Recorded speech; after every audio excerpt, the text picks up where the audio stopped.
Good morning.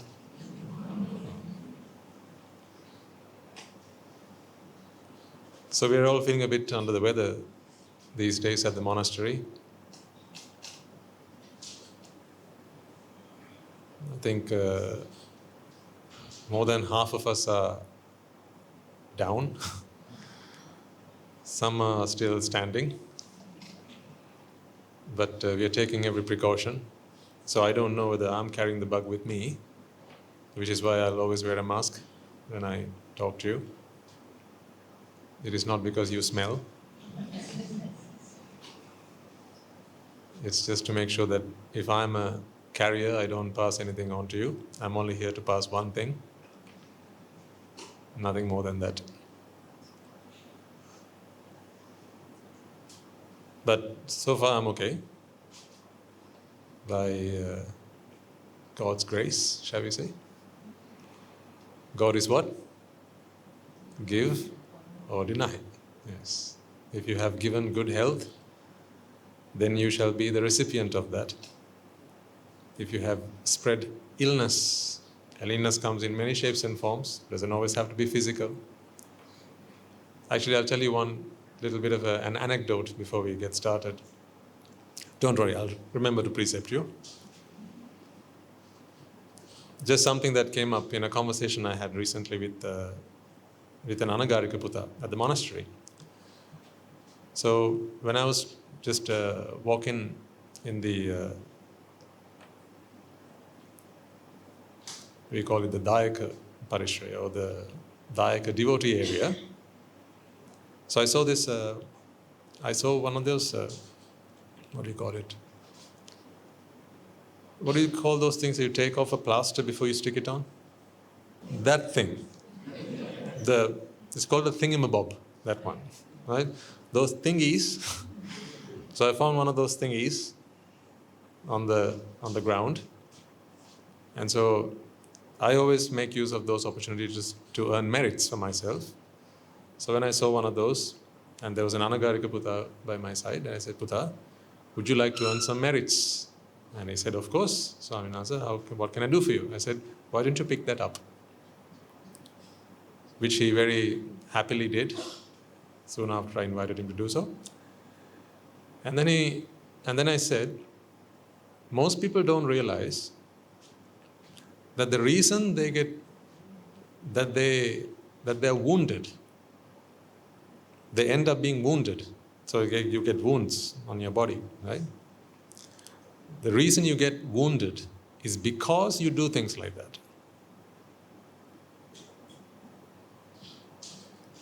If you make ugly something that is sanctified, something that is pretty, something that is beautiful, something that is nice, then if that is what you give, then that is what you shall get back.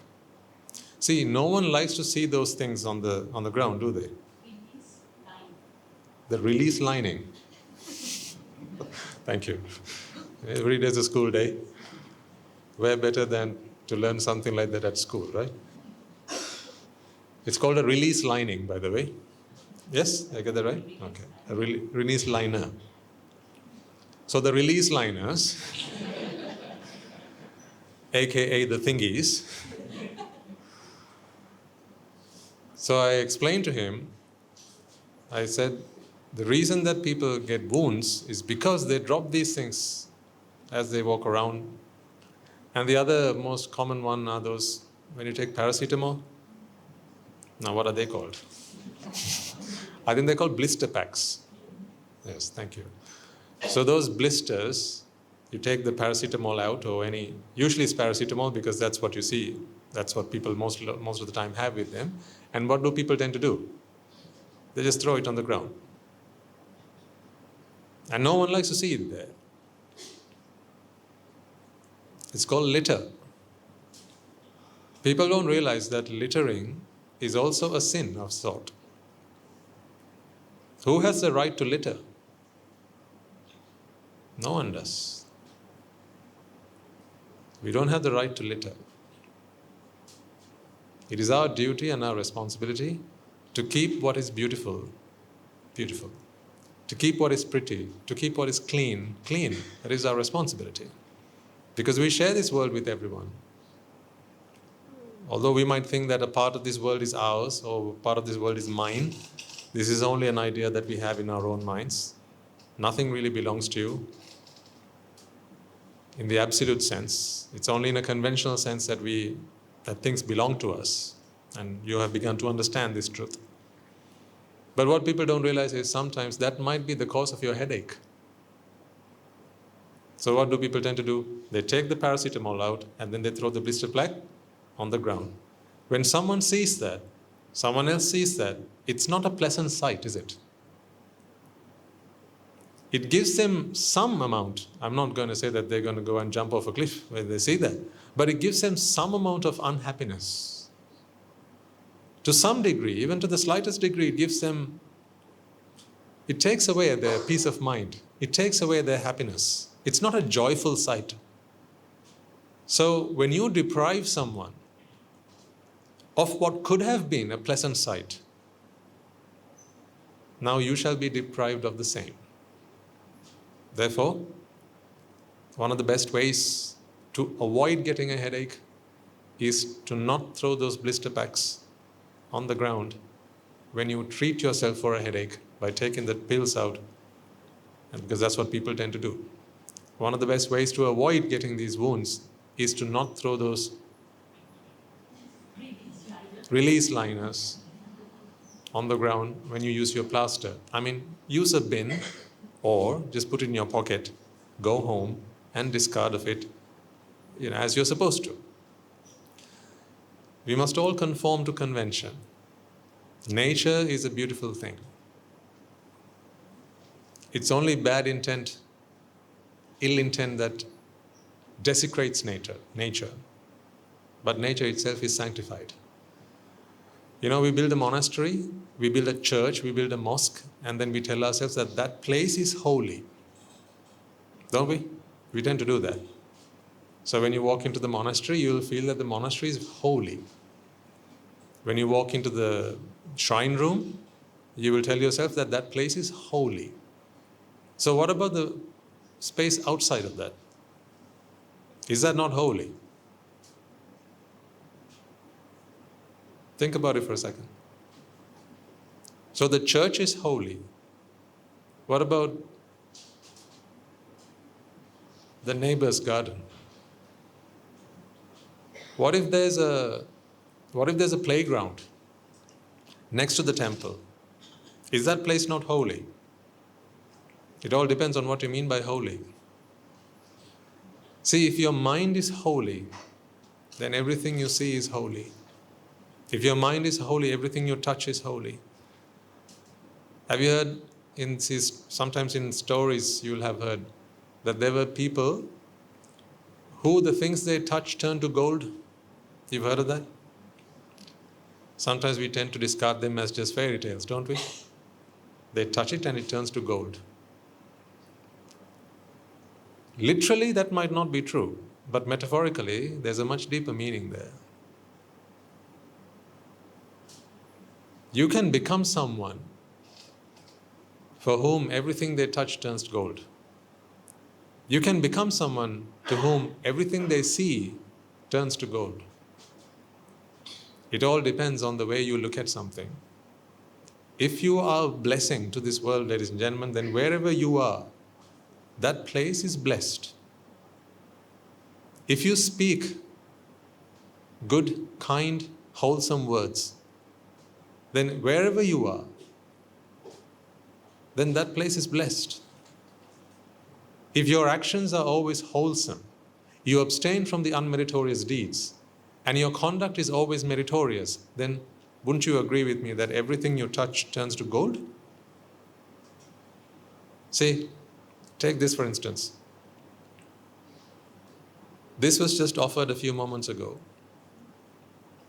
It was offered to the Mahasangha, to the Swamin Wahanse, and an invitation was made to deliver a sermon,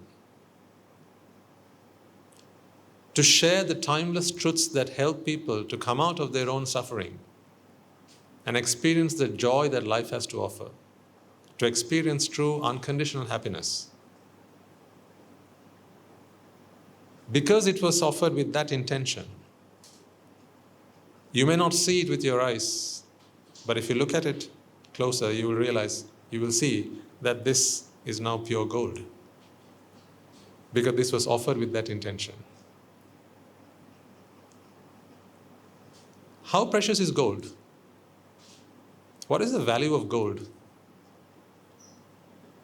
Now you've got to pull out your phone and check on the stock market. Why? Because you know gold prices fluctuate, don't they? Prices fluctuate. So if prices fluctuate, then that means that gold has no intrinsic value. Yes or no? What is the most precious metal? It all depends now. Because it all fluctuates. Whatever there is in abundance is usually of not much value. But did you know that there is more gold, or rather there is more diamond in this world than there is gold? So how come diamonds are more precious than gold? How come diamonds are more expensive? It is what the market is. So no metal has an intrinsic value. Silver does not have an intrinsic value. Gold does not have an intrinsic value. Platinum does not have an intrinsic value. Diamonds don't have an intrinsic value. None of these things have an intrinsic value. But goodness, now that has an intrinsic value. Goodness, not the metal. Goodness has an intrinsic value. I'll prove the point to you. If I gave you a gold biscuit and I asked you how much it is, you would have to check the market to let me know how much it is, because the market prices fluctuate. So on any given day, you will not be able to tell me, or you would not be able to give me an intrinsic value for gold unless you check the market price. Yes or no? Yeah, on any given day, you'd have to check the price before you tell me. But I ask you this question. Compassion. Compassion.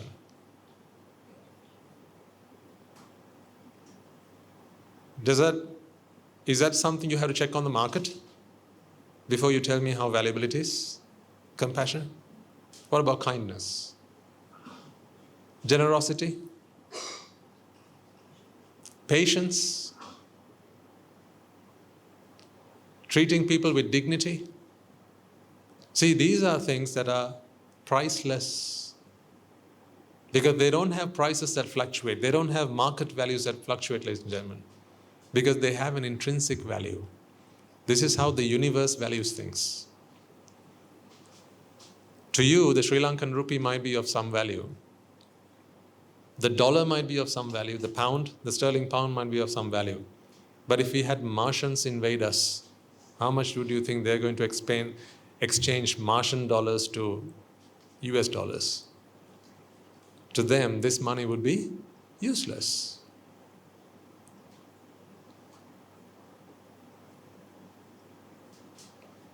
See, all these values are only conventional.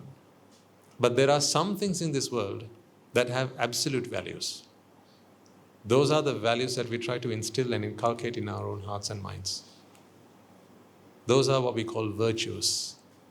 Goodness, kindness, generosity, charity, caring for others, respect, humility, humbleness, these things. That is how you become valuable. That is why when you walk into this hall, you walk in through those doors, your net value is not the amount of money you have in the bank. It's not how much wealth you have. It's not how much property you have. It's not how much jewelry you have. It's none of those things. Your net value, ladies and gentlemen, is the amount by which you have given yourself up in the service of others. That is your net value. Why to this day do we get down on our knees in front of the cross?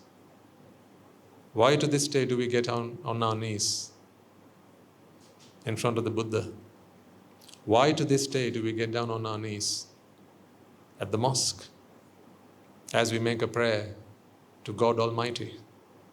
as you make a prayer to the Buddha, as you make a prayer to Jesus. Why do you do that?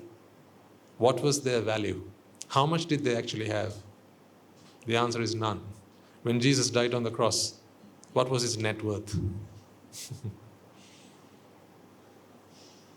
All he had was the cloth that covered him. That was it.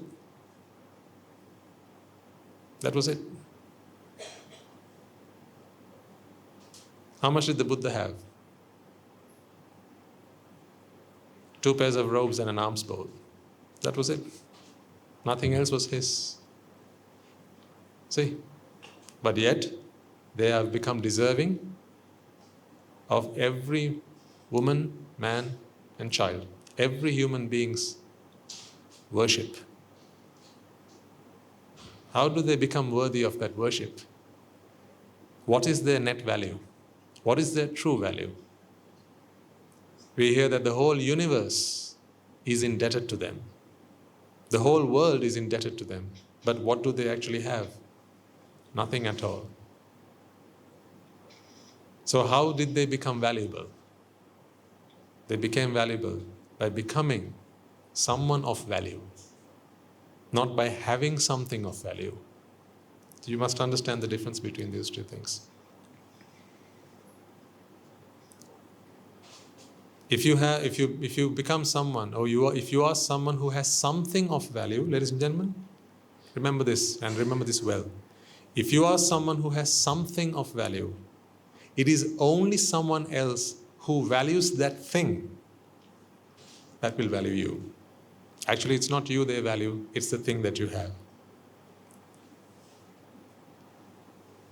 When you have pockets full of money and you walk into the showroom or you walk into a shop, they will welcome you with a smile on their face.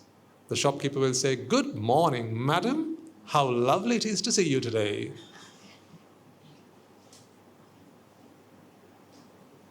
What are they after? You know the answer. Who are we fooling around here? As you walk into the car showroom, "Oh, how lovely it is to see you today, sir. Please do come in. Can I show you around and show you some of our best motors?" What are they after? You know what they're after.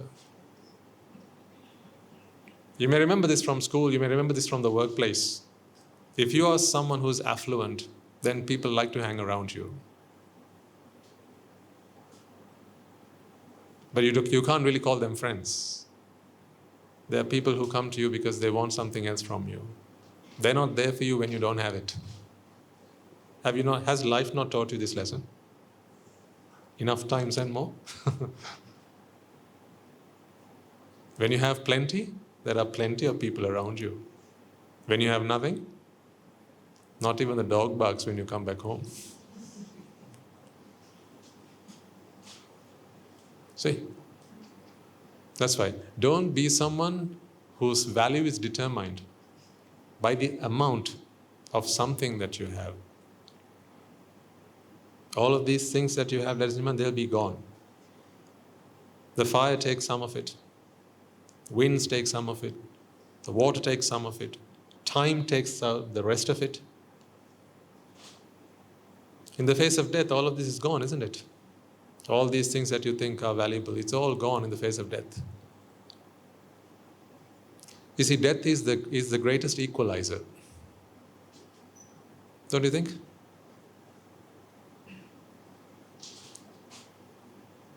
It's the greatest equalizer. What do I mean by that? It matters not whether you're a king, or a beggar, or an emperor, or a successful businessman. When death comes, what does death do? It equalizes all of you.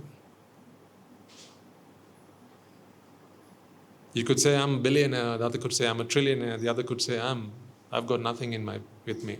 I'm just a very poor man. As soon as you walk through the door of death, how much does the billionaire have? Nothing. And the trillionaire? Nothing. The businessman, how many businesses does he take as he walks through the door? Nothing. The poor man?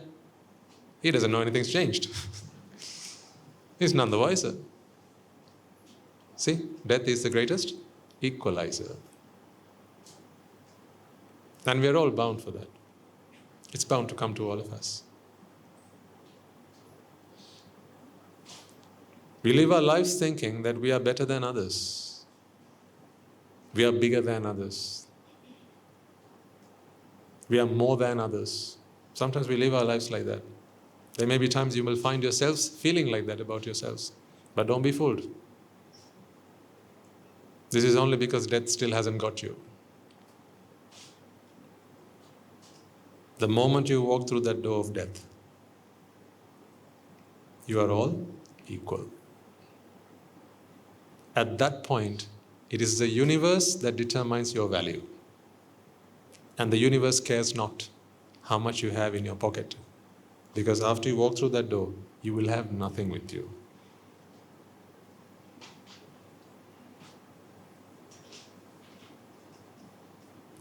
Not a thread to your name.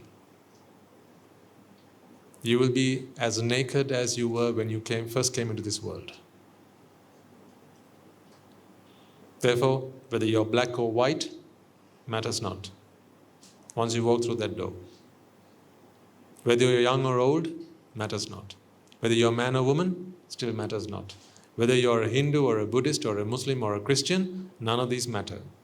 The moment you walk through that door, all that matters is what you have done and what you have left undone.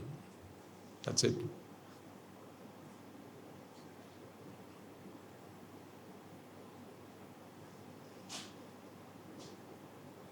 So we must now redefine the value of our lives, ladies and gentlemen. The value of our lives must not be determined by what you have. It should be defined by who you are. So what really matters is who you are. Especially who you are when you're alone. It's not the face that you show to others. It's not the face that you'd like others to think. It's not the mask that you wear when you have friends. When you have friends over, you wear a mask. When you step outside, you wear a mask. It's not that. When you go to the temple, you wear a mask. That's not what matters. The answer to what your value is the answer you get when you ask your conscience, who are you? Don't ask me. I'm not your conscience.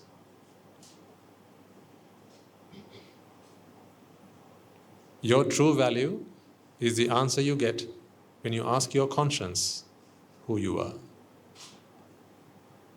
Ask your conscience who you are, and your conscience will reply.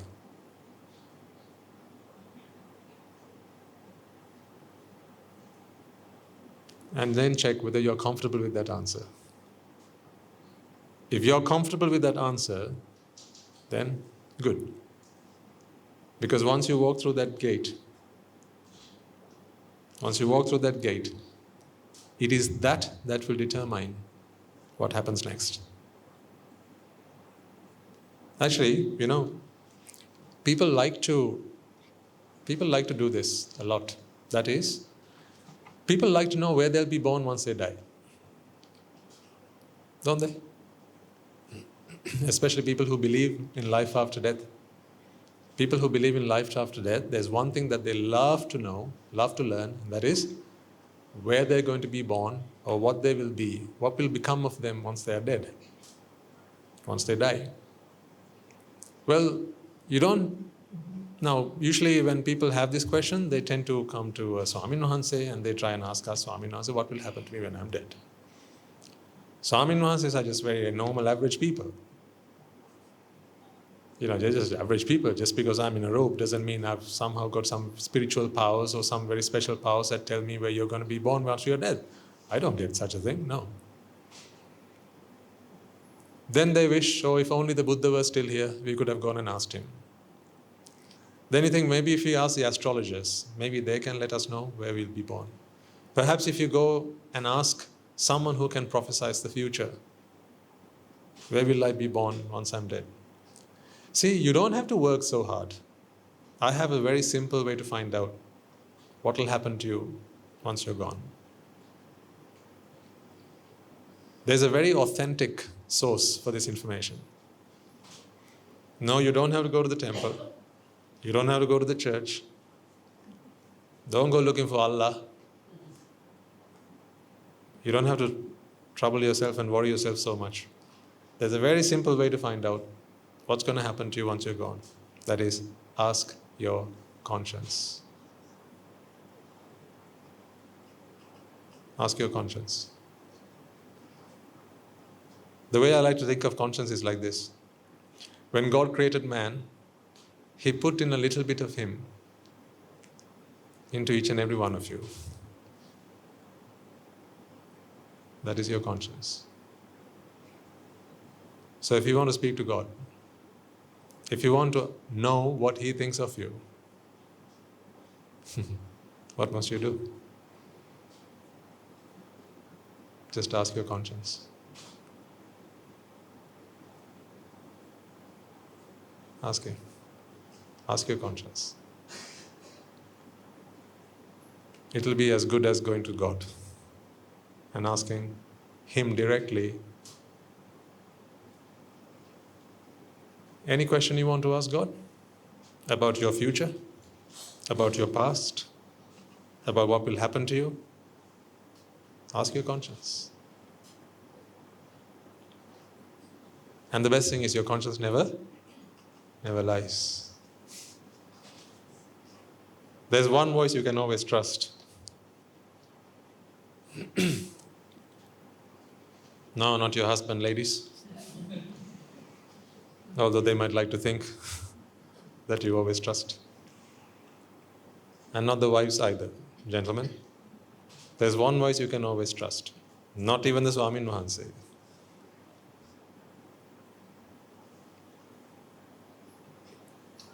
There's one voice you can always trust, and that is the voice of your conscience. Your conscience has never lied to you. It has always been true to you. Do you agree with me or not? Has your conscience ever lied to you? No. Whenever you've done something bad, and you asked your conscience, hey, what do you make of that? Surely that was all right, given the circumstances? And your conscience says,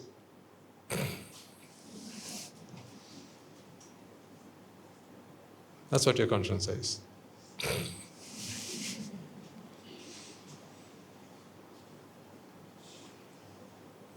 You can fool anyone but not me.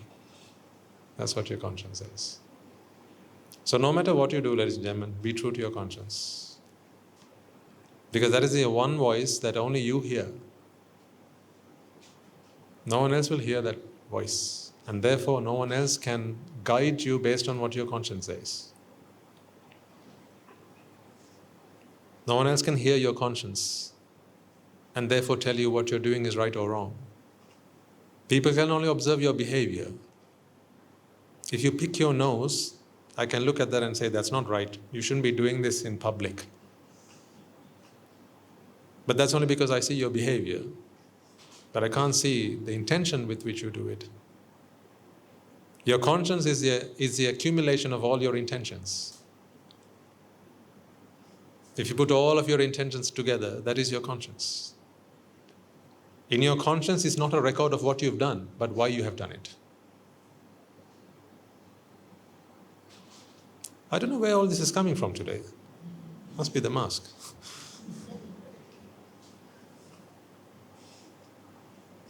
Your conscience has no record of what you have done. That's what memory is there for. Memory has a record of everything you have done. I can remember the other day you told me this.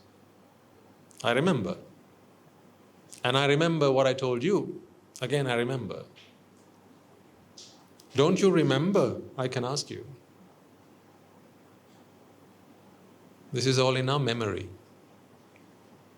So the what is in your memory and the why is in your conscience.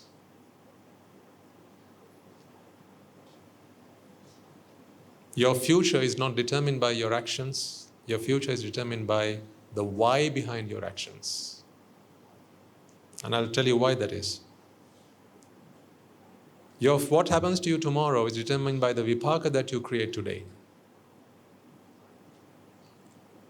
What happens to you tomorrow is determined by the vipaka that you create today. Your karma today becomes your vipaka tomorrow. Your karma is not a record of what you have done. It is not a record of what you have done, ladies and gentlemen. Your karma is a record of why you have done it. Chetanaham bhikkhave kammang vadami is the Buddha's words. Intention, volition is karma. Volition is not what you have done. It is why you have done it.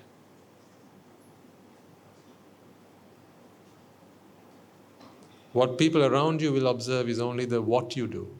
Therefore, don't make decisions based on what people say about you.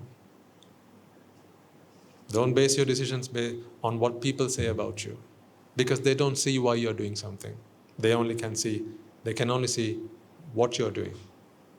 So just because you get praise, you get honor,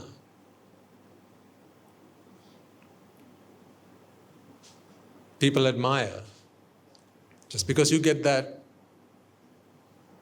don't be fooled to think that is the right thing to do. And just because people condemn,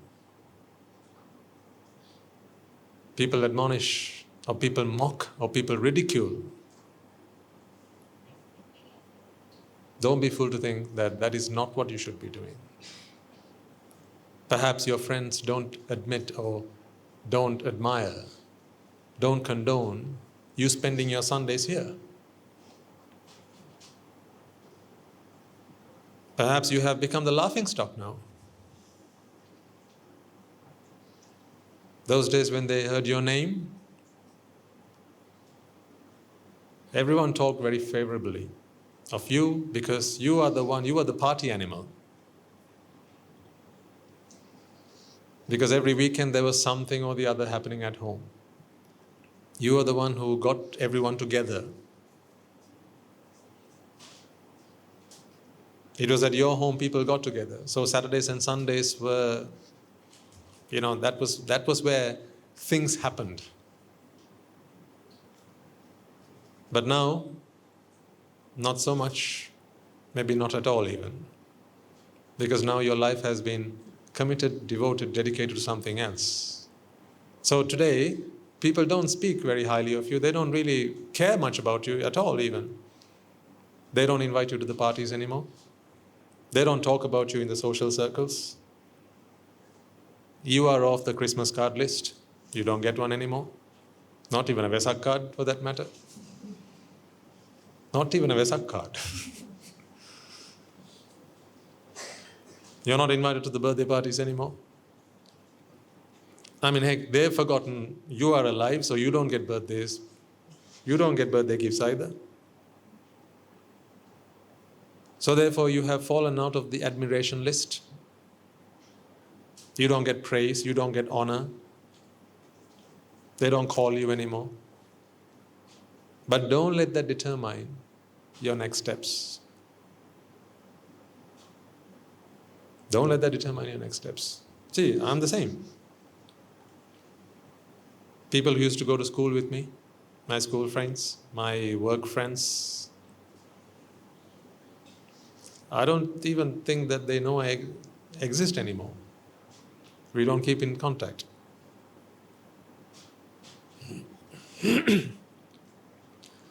I mean, if they visited me at the monastery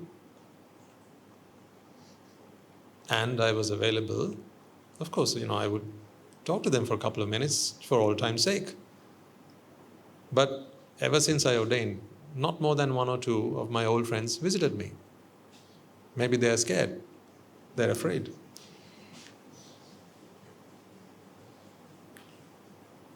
They're afraid that I might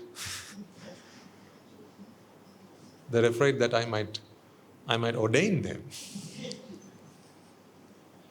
Some of them are afraid to listen to the Dhamma for fear that what happened to me might happen to them. Beware the monk. for he might rid you of all your attachments.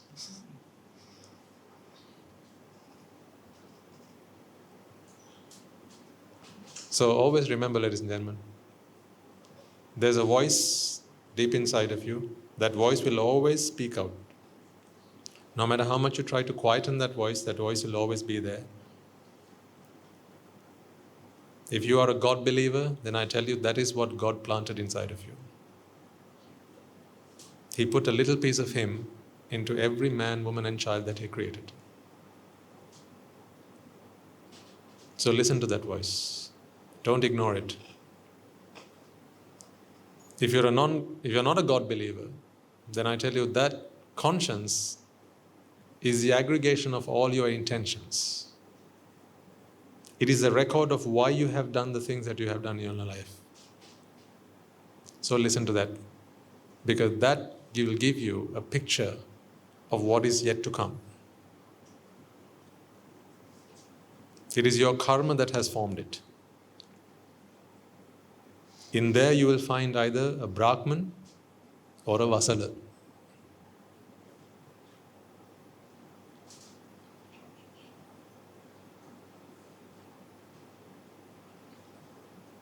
Najacha vasalo hoti, najacha hoti brahmano.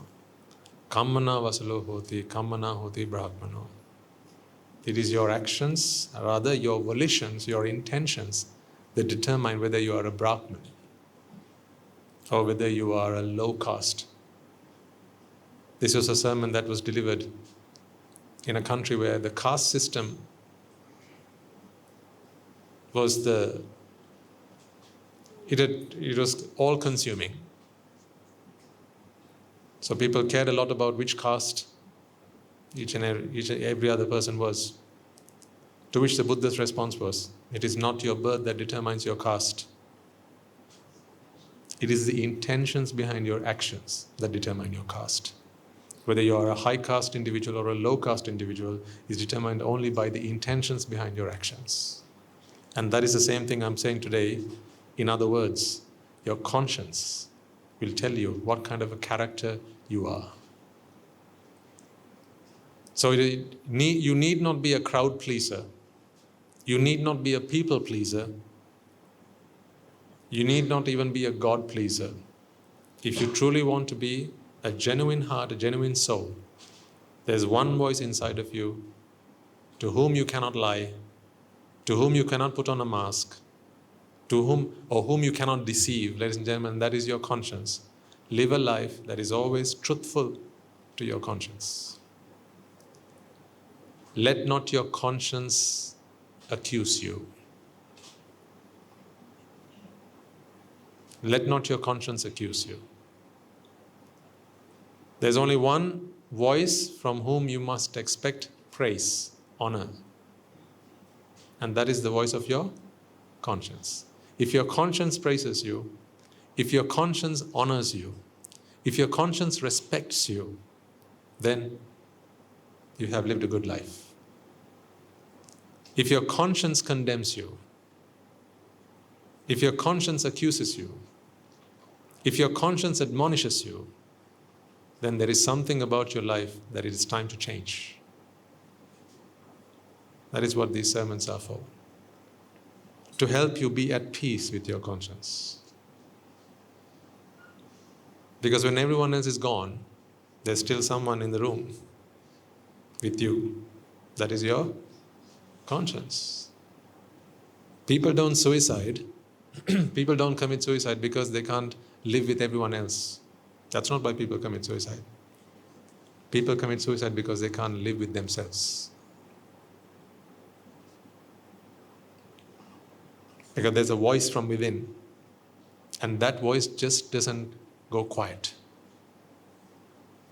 There's no mute button on that. So they choose death, because they think death is the mute button. So they think once they take their life, then their conscience will go silent. But that is not true. Because when you commit suicide, all you're doing is breaking your body, not your conscience. You can't break your conscience like that. Your conscience can only be healed. Ignorance and attachment ails the conscience. Wisdom heals the conscience. I really don't know where all of this is coming from today.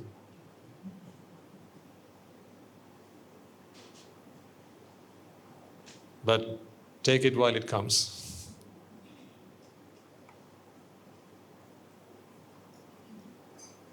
Ignorance and attachment ails the conscience.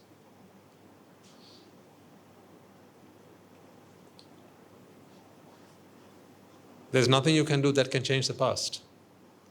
You know that. There's nothing you can do that can change the past. But I know inside of you there's a voice that wishes it could. I'm sure there are things of your past, if you could, you would go back and erase or undo. There will be those among you who are looking for the Control Z button. So you can click undo, undo, undo, undo, undo.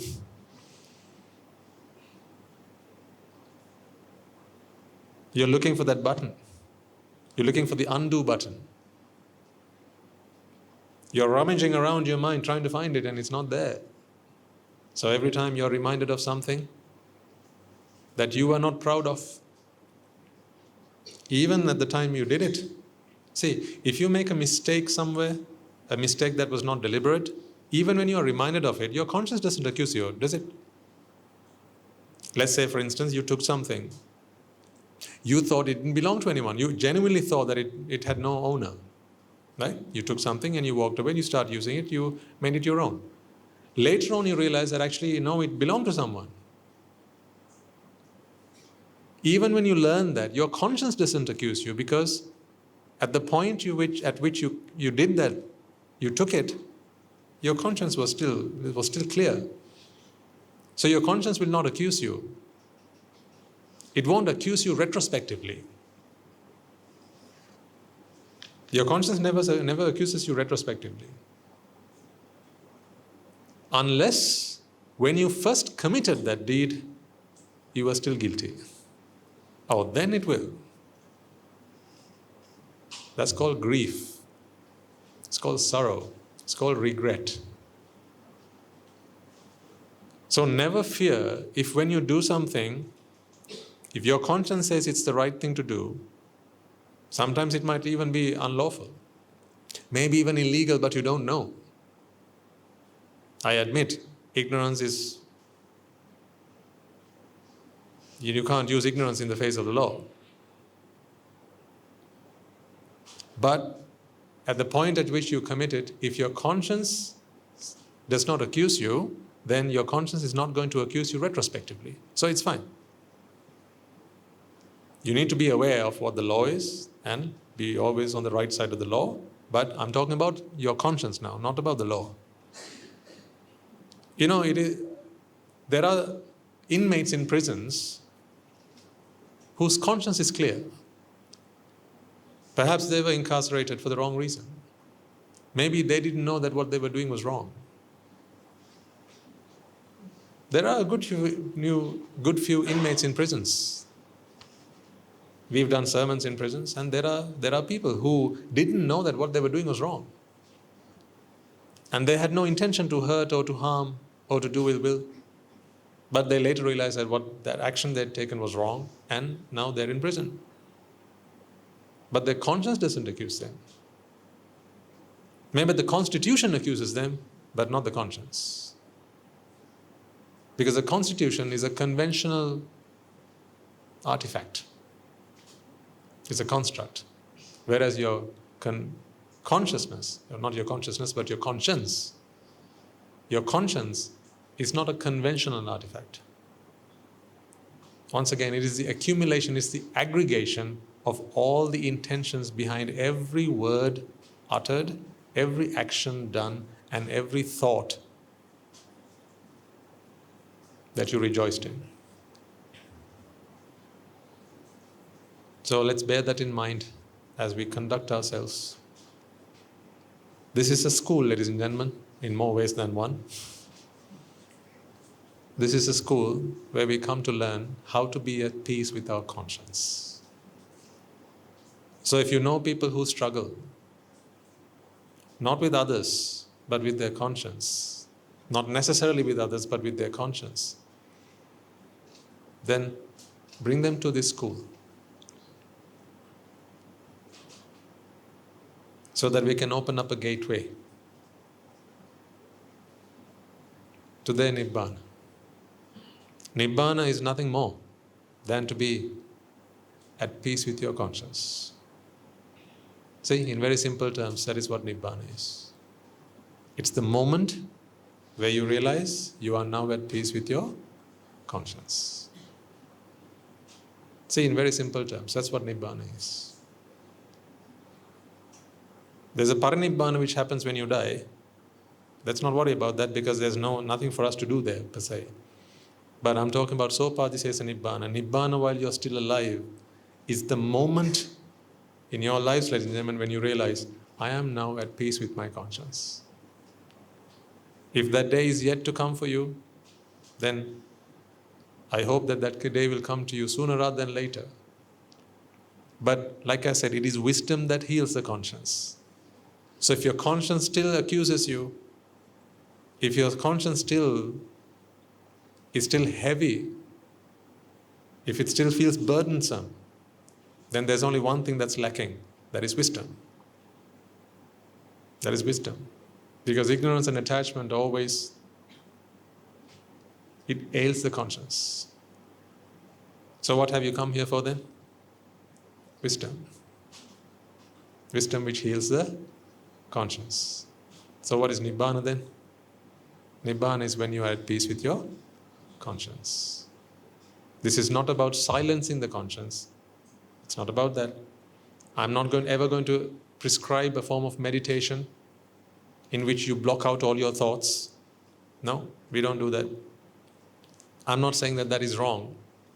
Who am I to say that? But that is not the school of thought we have here. It is not what we practice here. This is not about forgetting your memories, not erasing your memories. It's not about that. This is not hypnosis. This is about being at peace. Being at peace with literally everything. And most of all, your conscience.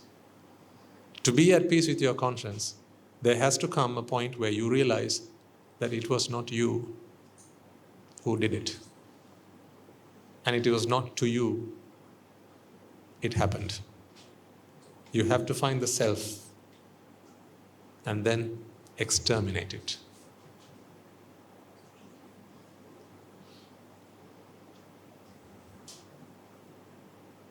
Easier said than done, isn't it?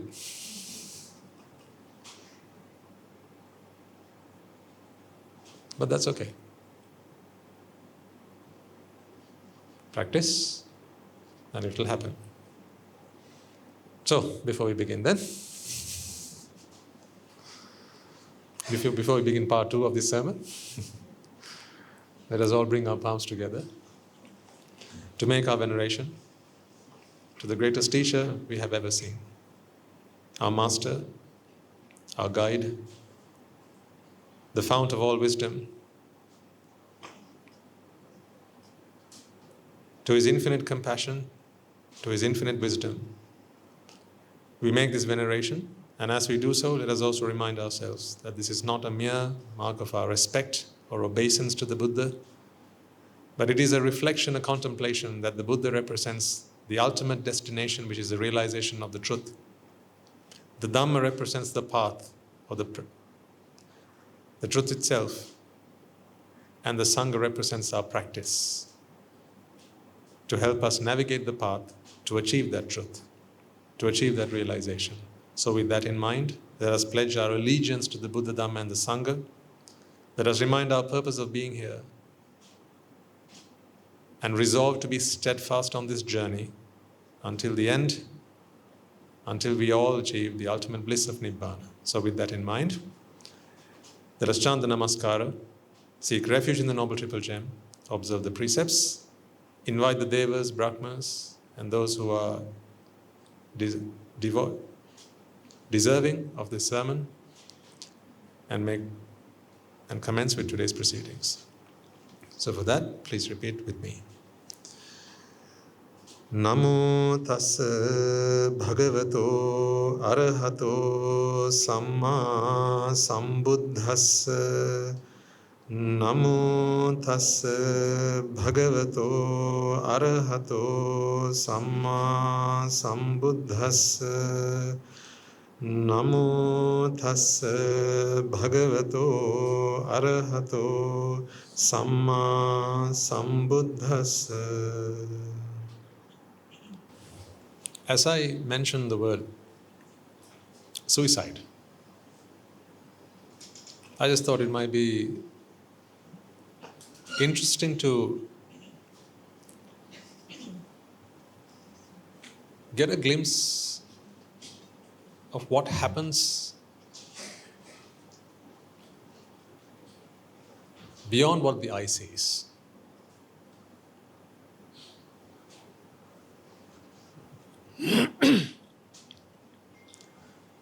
Hopefully this is not a lesson that you will ever need. And thank you for the reminder. So if you have a mobile phone on you, kindly put it on silent. Video is ready? Okay. So before we talk about suicide, the retreat.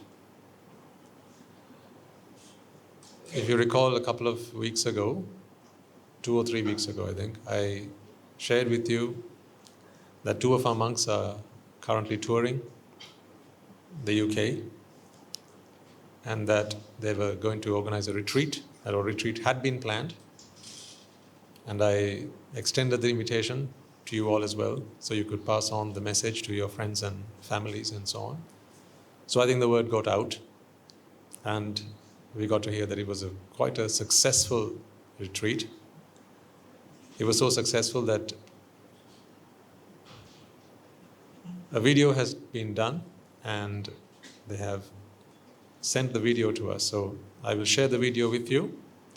This is to give you an opportunity to rejoice in the goodness that happens, supported, of course, by your efforts, by your contributions and all of that. When Mahindahandra and Bakkulahandra, who were the 2 monks who travelled, when they first became anagarikas at the monastery, they were only lay individuals. From there on, it was the sasana that nurtured them. It is the sasana that taught them the truth, the Dhamma. It is the sasana that gave them a teacher. It is the sasana that fed them, the sasana that sheltered them, the sasana that healed them when they were unwell, and the sasana that clad them. The 4 requisites were provided to them, just as much as the teaching of the Buddha. The teachings of the Buddha, ladies and gentlemen, we can pass on. That is our duty. Starting from Guru Handro and all of the other teachers at the monastery, that is our duty. We pass on the teachings. But for everything else, we have to rely on you. And so, all these efforts that you see going on at the monastery, outside the monastery, with support from the monastery, we are all together in that. The teachings alone cannot make the monk, because there's a code of conduct that we must adhere to. There's a way in which this robe has to be sewn. It is all part of the Buddha's dispensation. If I was not fed, I'd die of hunger. And the best I can do is go begging. But you have taken away the hassle of going out for alms, going out begging for alms, because you take alms to the monastery and you offer it. I wouldn't complain if you didn't, but it would take away more of my time that I could otherwise spend either doing a sermon, giving a teacher's meeting, helping form, transform, develop something for the monastery. So these are ways in which you save my time. If you didn't offer robes, then my recourse would be to go to the cemetery. That is where we are supposed to collect our robes from. You don't find robes at the cemetery, but what you find are all bits of cloth strewn around. Actually, in this day and age, you don't find that either. So if the devotees didn't step in, monks would have to be almost naked. Because back in those days, they didn't have these coffins and all that. They just wrapped dead bodies in a cloth and then they left it in the cemetery. In fact, what they did with the corpse was they left it in the cemetery for Mother Nature to take its course. But now, even after death, we fight with nature, don't we? That's why you lock it and seal it in a coffin. If possible, people would make it out of iron. Or maybe titanium. But that was how it used to be. People left it out in nature.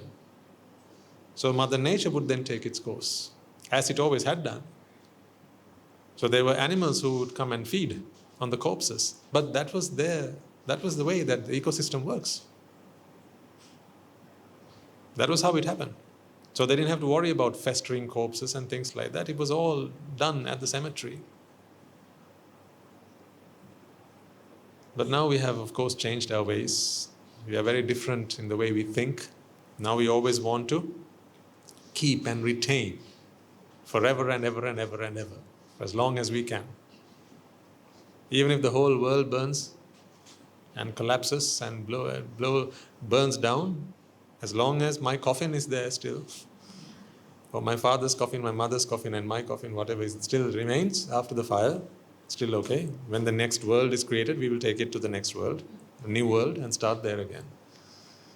People are so reluctant to let go, even after death. Anyway, that's a discussion for another day. But what I was saying was, if our devotees didn't offer robes to us, what we would have to do is go to the cemeteries where there are no clothes now and somehow find something and then bring it back to the monastery, stitch it all together, then dye it, and then wear it. But that would take up a lot of our time. And that time is not a waste for me because I can contemplate while I do it. But I can't do that and preach at the same time, can I? So then there would be no Sunday sermons like this.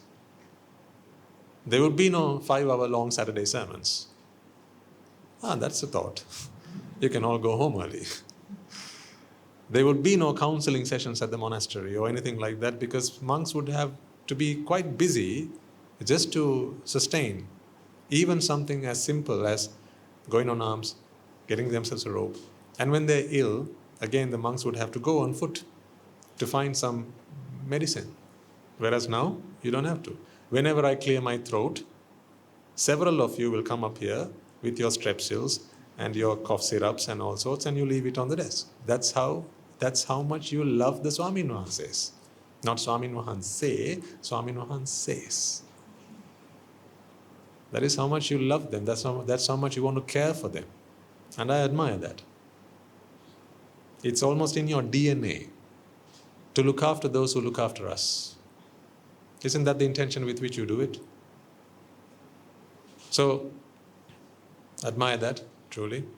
So what I was saying was, Mahinda Handru and Bakula Handru and various other Swamin Wahanses, Anagarika Mahatmyas, right? They're doing this sasana service, outreach work outside of the monastery, in the other countries, because of the collective efforts of all of us.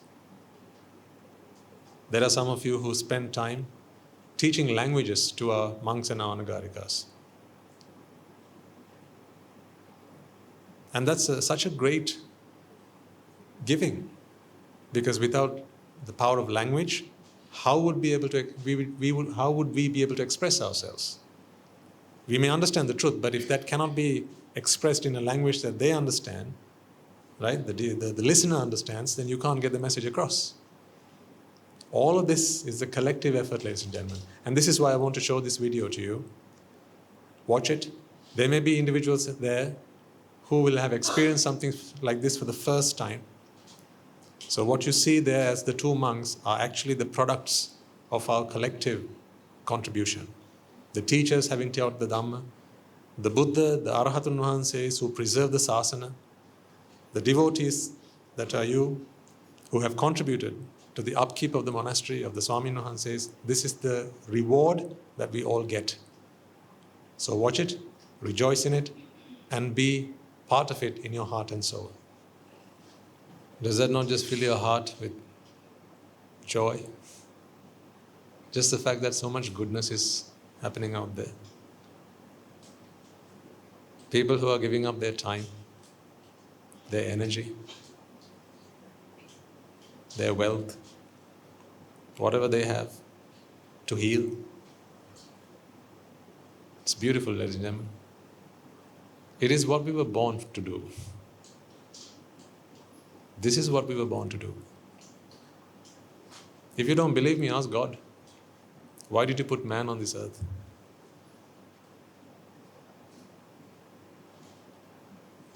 Ask God if you don't believe me.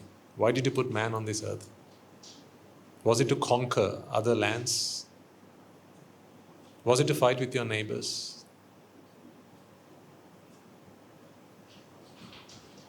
Was it to take what belonged to others and make it yours somehow?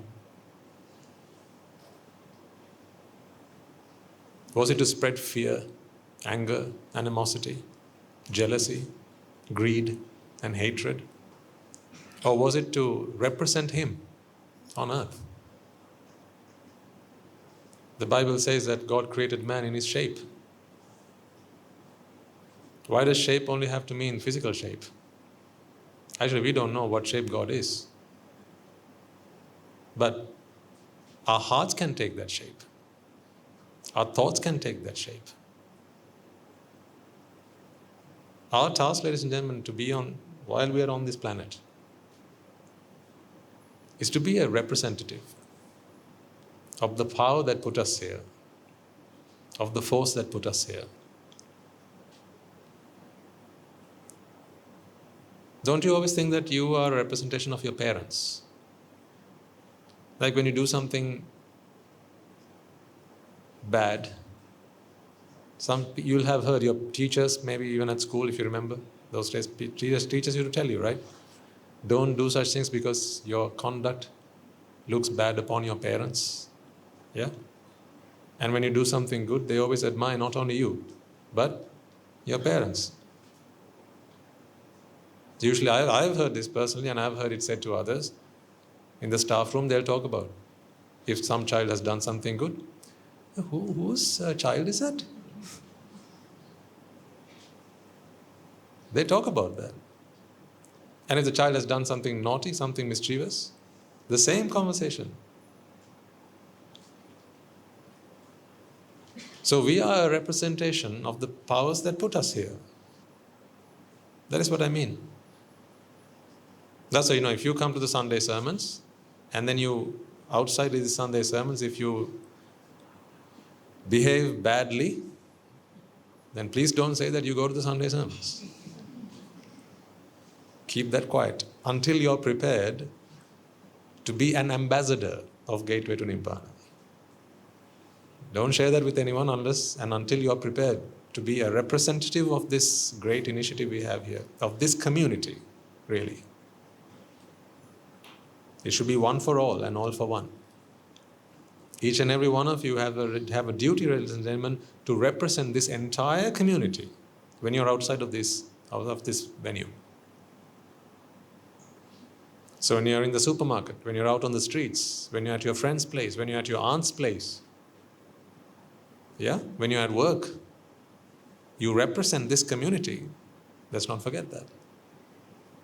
So when you're out there, you have to represent the power that put you there. So then our purpose on this earth then is to represent the powers that put us here. You don't think that it was the devil that put you here, right? Anyone? My father's the devil. No one says that.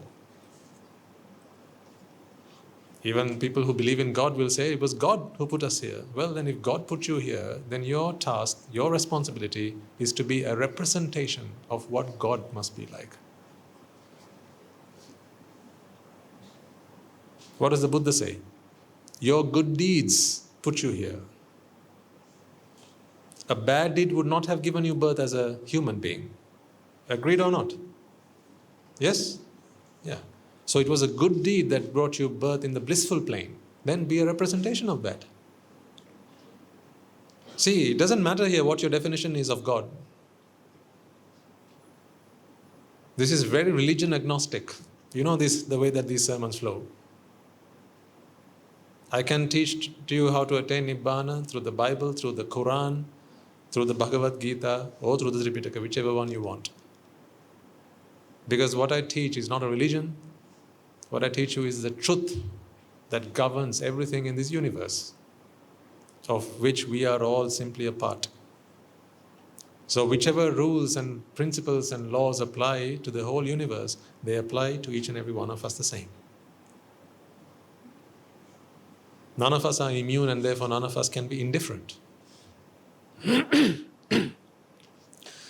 Then it is our responsibility to be a representative of the powers that put us here. Don't forget, first and foremost, your parents put you on this earth. They gave birth to you, so your task is to be a representation of what your parents stood for.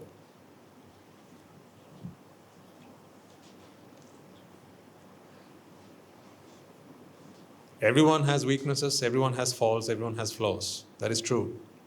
But what your parents wanted for you was always goodness. They dreamt of nothing but good for you. They wanted nothing but good for you. And they wanted to make you the best version of them. That's what they wanted. If they were 60% good but 40% bad, they didn't want you to take one bit of that 40%. Don't you agree with me? They wanted to take 60%, the 60% that was good about them, and then multiply that. That's what they wanted.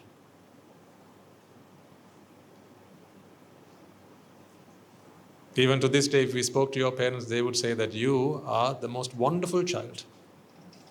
They will only speak good of you. That's what parents are like. In their eyes, their children are God's angels. Only you know the truth. But that to aside, our task then is to be a good representation of our parents, and then our teachers, and then the precepts that you adhere to, the precepts that you observe. You've got to be a good representation of that. You can't observe the 5 precepts and then go lying to people. Then you're not a representation of the truths of the precepts that you have observed. You can't call yourself a Buddhist. You can't call yourself a Christian. You can't call yourself a good Muslim. You can't call yourself a humanist and then go hurting others. Can you? Then can I ask you this question? What do you make of a human that hurts another human? Are they a good representation of the powers that put them there? What do you think? What do you make of a human that goes around hurting other human beings? Are they a good representation of the powers that put them there? No. What do you make of a human that goes hurting other animals? Are they a good representation of what put them there? Well, you see, you get the answer then.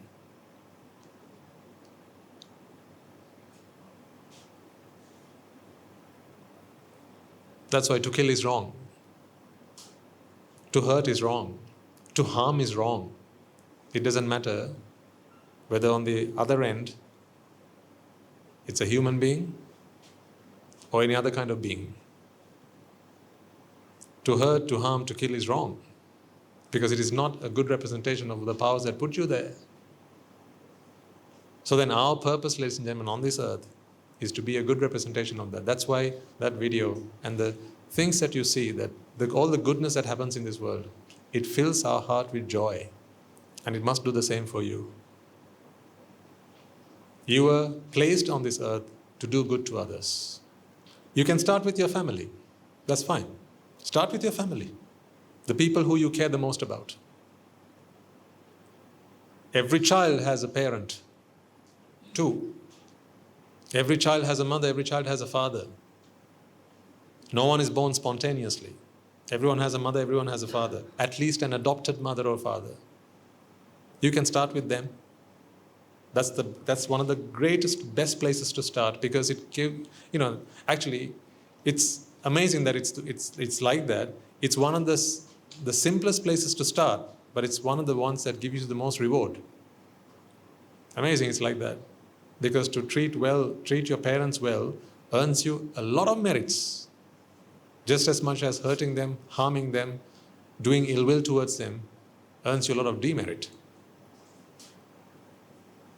You can consider your mother and father to be arahants at home. Treat them with that level of respect and devotion. They are your arahants at home.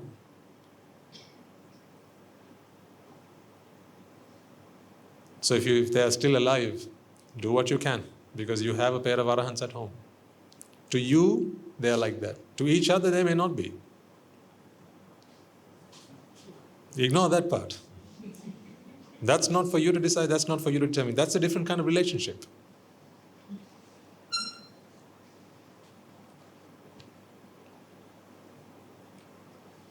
But to you, they are arahants at home. So for as long as they're alive, make the most of that opportunity, because once they're gone, you cannot replace them with anyone else. When they're gone, they're gone. We can't get substitute parents.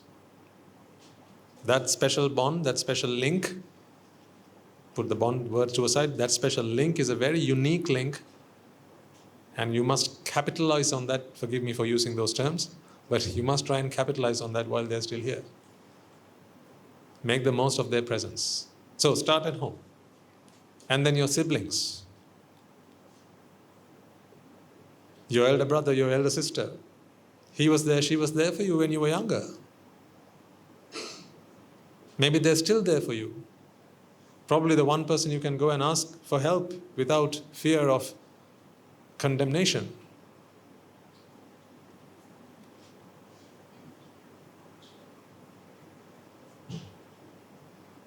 Perhaps they're the one person who will not think badly of you, because you shared the same mother, you shared the same parents, you shared the same home with them, you slept under the same roof.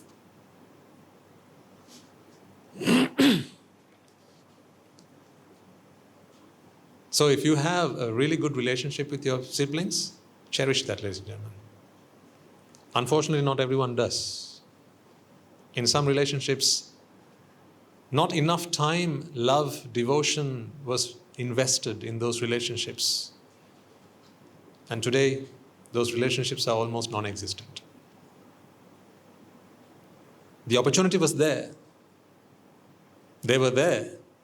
At the beginning, they were there. The brother was there, the sister was there. But like all good gardens that don't get tended to, as weeds start to grow, and then the weeds take over, and then before you know it, it becomes a forest. Nothing of worthwhile, nothing worthy. Then it takes a lot of effort and a lot of time to go back and reset and put things back right. But if you still are privy, if you are still privileged to have a good relationship with your siblings, cherish it. Cherish it. Don't take it for granted. Put your hand up if you have a sibling. I have one too, so I'll put my hand up. See, you are very fortunate. Put your hand up. Thank you.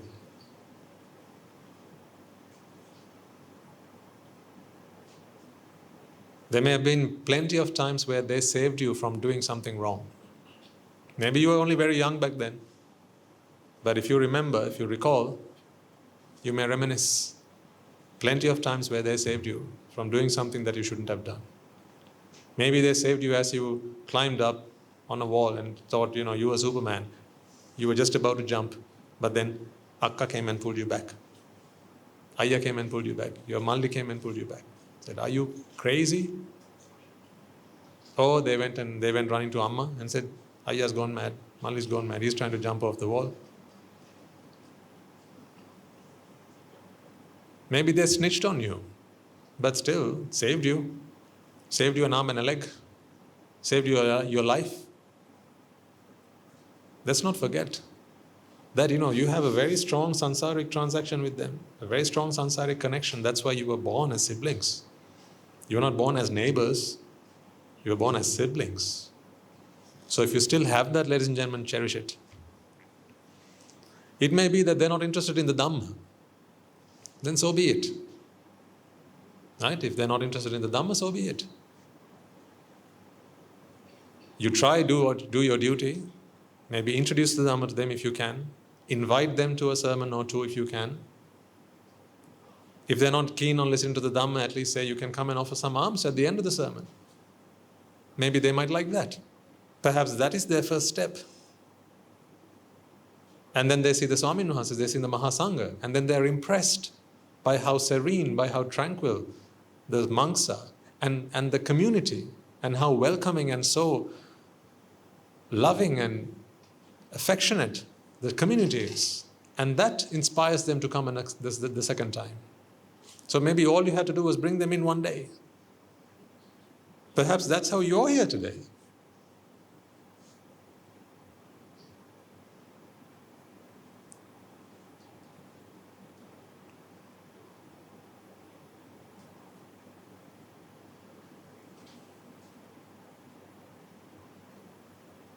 So cherish it. See, this is how you start. Serving your purpose on this earth. Do what God would have wanted you to do. Represent Him. Represent goodness.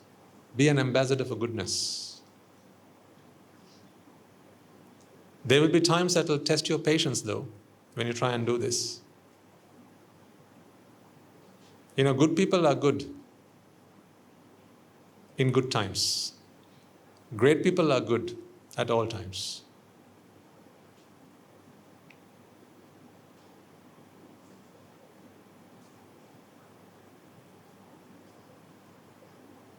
Good people become bad in bad times, but not the great.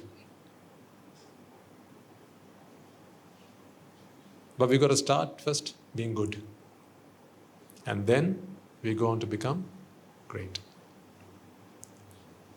An Aryan who starts at the stage of being a Sotapanna, goes on to become a Sakrudagami, Anagami, and finally an Arahatun Wahanse. This is the path to greatness. But goodness is the foundation to greatness.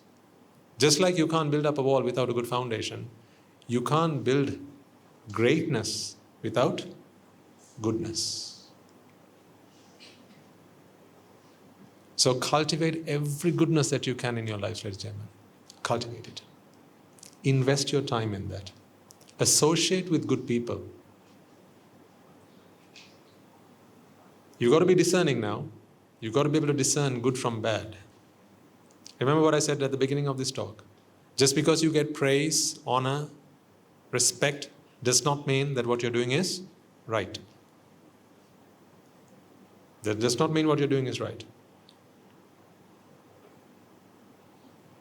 If a woman gets naked and walks on a platform, more than half the audience will cheer. They will whistle. Yes or no?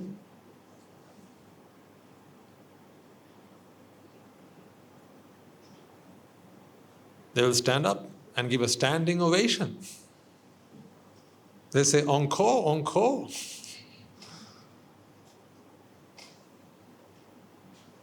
So she's getting praise. She's getting an applause. People will say, well done. They'll say, can you turn around and do that again? But that doesn't mean what they're doing is right. That's what I said. Just because someone praises you, honors you, gives you an applause, doesn't mean what you're doing is right. Who do you ask in these moments?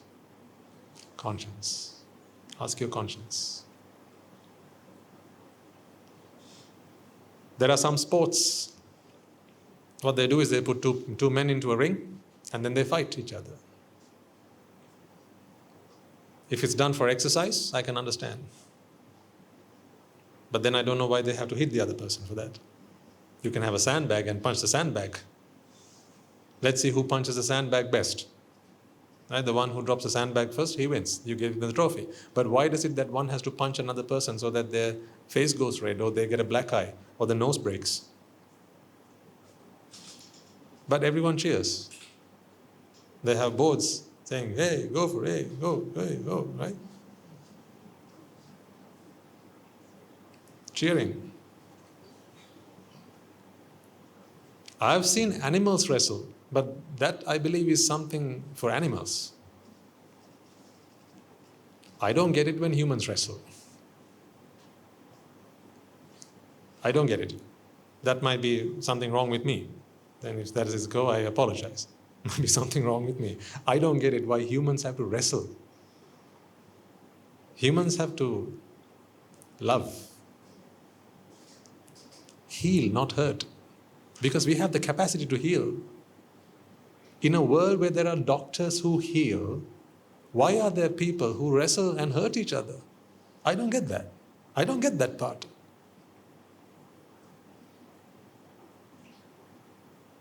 But as these two people do it, there will be a whole crowd of people giving a standing ovation, cheering them on, encouraging them to not just break their neck but break their legs. You know you've heard these things, you know you've seen these things, and they are on national television. And it's not your grandpa who watches this. It's your grandson. That's the problem. Young children, these are the ways that they are indoctrinated. That to fight is good. To fight earns you praise. To fight earns you a trophy. You get a cup at the end of it. You get a medal at the end of it. You get a shining belt at the end of it. And people cheer you when you get it. So then people wonder how come children, school-going children, fight with each other. I don't know what the situation is now these days, but when I was at school, even those days there used to be schools versus schools. It was that bad. There are times when these things like go up and down. Inter-school fights, do they still have it? Putas, duas? Inter-school fights? No? No more? Teachers? Still goes? Yeah, still goes on, yes. I remember those days when I used to go in the bus, I had to take my school badge off.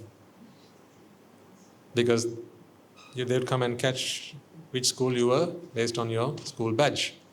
So what some of my friends used to do is they carried multiple badges with them.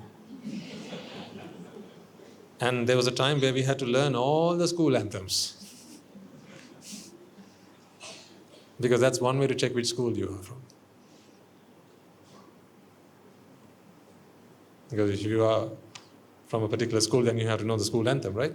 So we had to learn all the school anthems. Just to save ourselves from being attacked.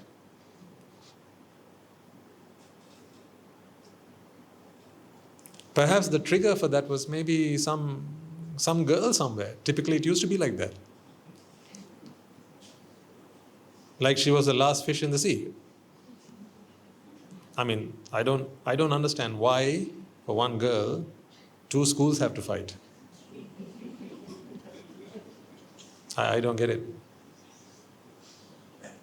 I don't get it, so I was never part of any of that nonsense. But the thing is this, it's not necessarily the girl that is the reason for the fight. If there's a girl involved, then people can talk things out, right?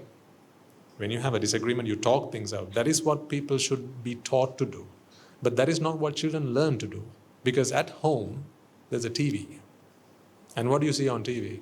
People wrestling it out. People wrestling it out. And then when the fight gets dirty, It's not just with their arms and legs, right? You've seen these fights. Then they bring in the furniture.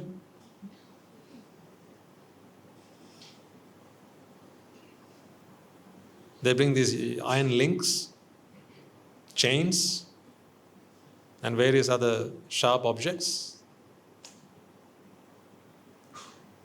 Later on I heard that they renamed it to entertainment.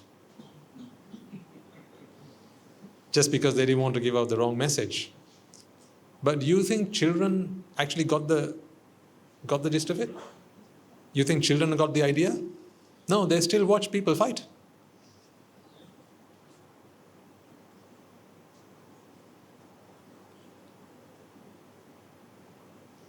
We have a responsibility, ladies and gentlemen. If your son or your grandson, if your daughter or your granddaughter sits in front of that TV and this is the kind of thing they watch on TV, I don't blame them. They are not the ones to be blamed. The children are not the ones to be blamed. The people who produce those programs are not the ones to be blamed. The satellite companies who stream these channels, they are not the ones to be blamed. The people who make the television sets, they are not the ones to be blamed. The parents are the ones to be blamed, and I'm sorry to say that. Whether you agree with me or not, you are who to blame.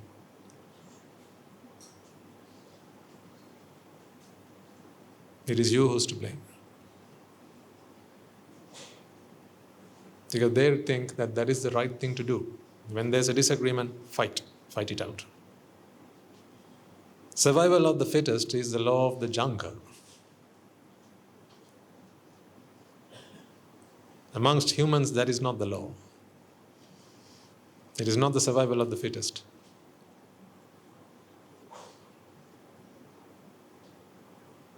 That is not what God would want. Fight it out. You can't change society. Believe you me, you can't change society. If it were possible, then by this time it would have been done. Because there are many people who have come and gone and they've all tried to change society.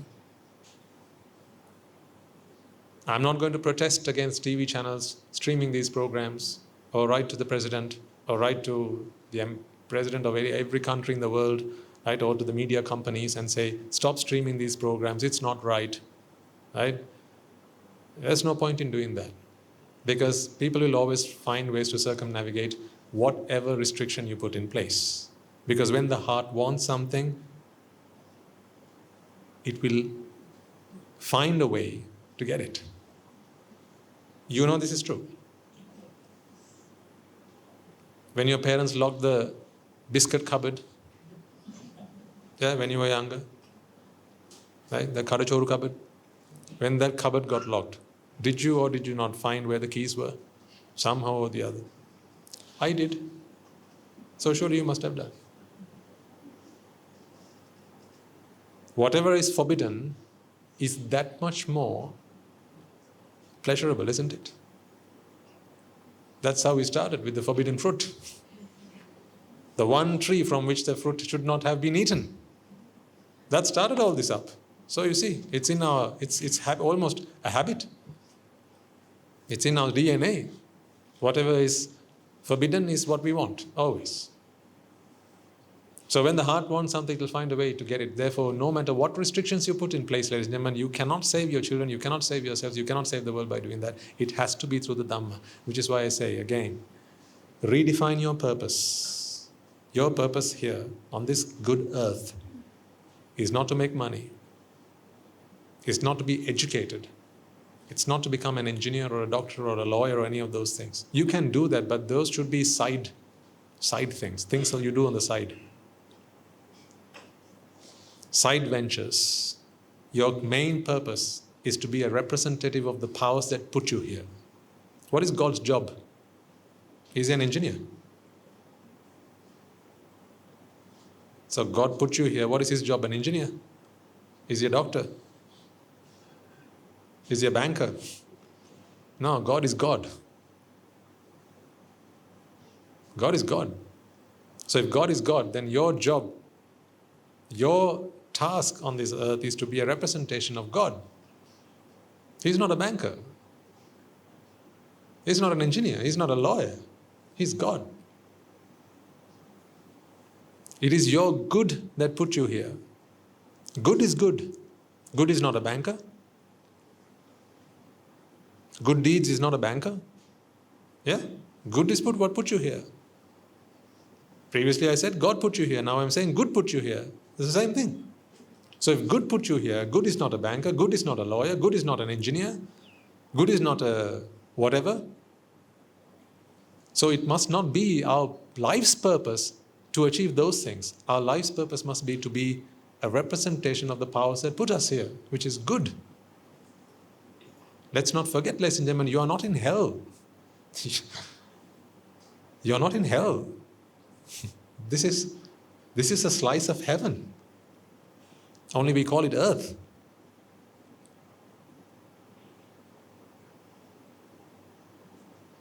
In comparison to most places where you could have been born, this is a slice of heaven.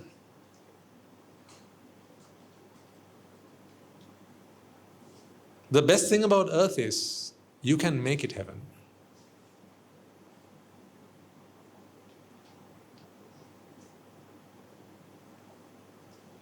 You can also make it hell. That is what is great about earth.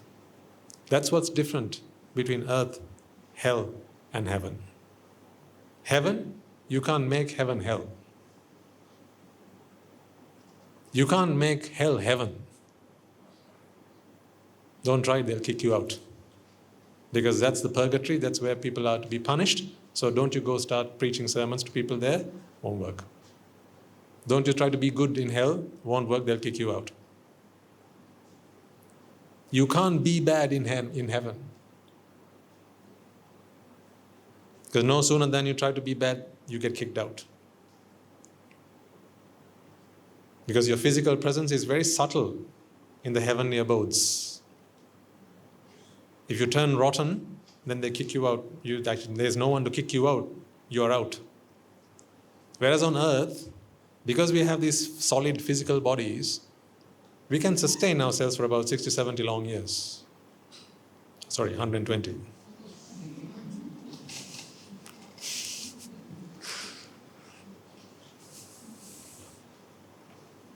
Right, no arms today.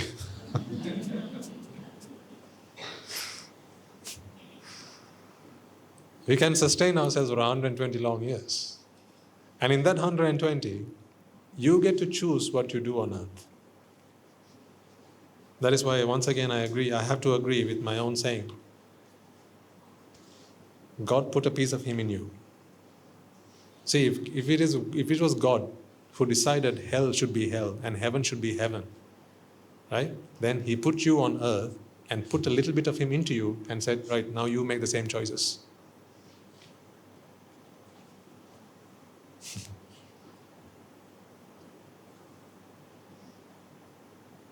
Isn't that so?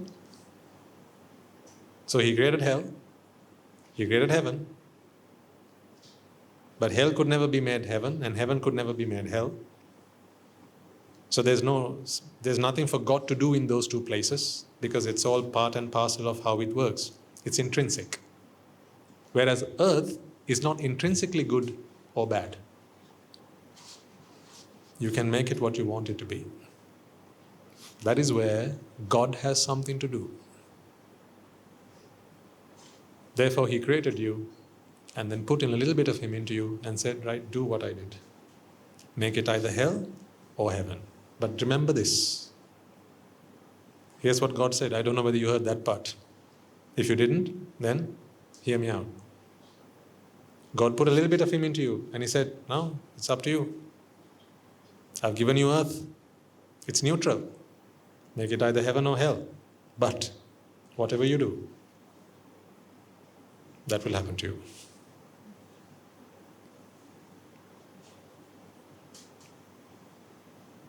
That's what He said. Whatever you do, that will happen to you.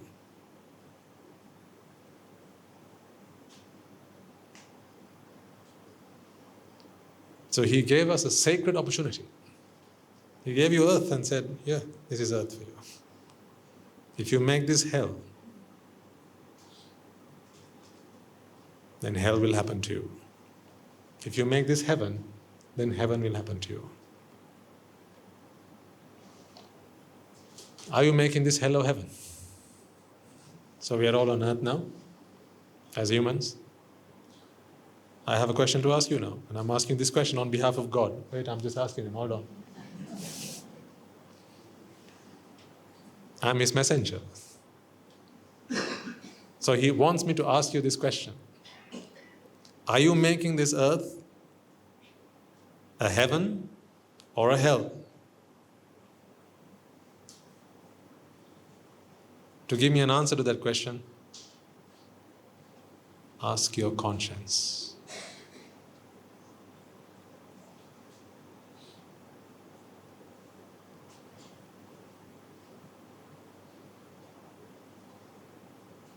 In your conscience is prescribed, or rather inscribed, your future.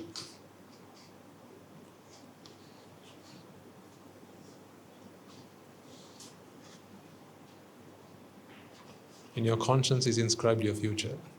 You want to know your future, sir? Madam, would you like to know your future? See, today you have learned how to find out.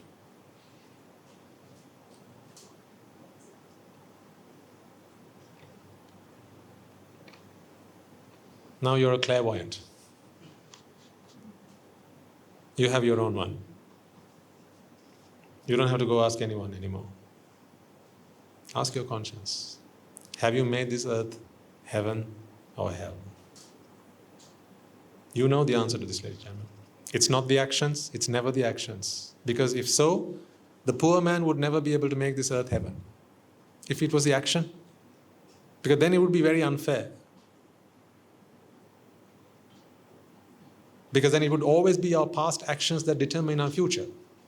It's not our past actions that determine our future. It's our present actions that determine our future. You need to understand the difference between these two things. Because if you say it's our past actions that determine our future, then there's nothing you can do about it now. Is there? I was bad in the past, so therefore it's going to be terrible in the future. Nothing I can do about it. No. It's not the past actions, it's your present actions. It's always the present action. Even in the past, it was the present actions. Because in the past, what was it then? The present. In the present, of course, it's the present. But in the future, again, it's the present.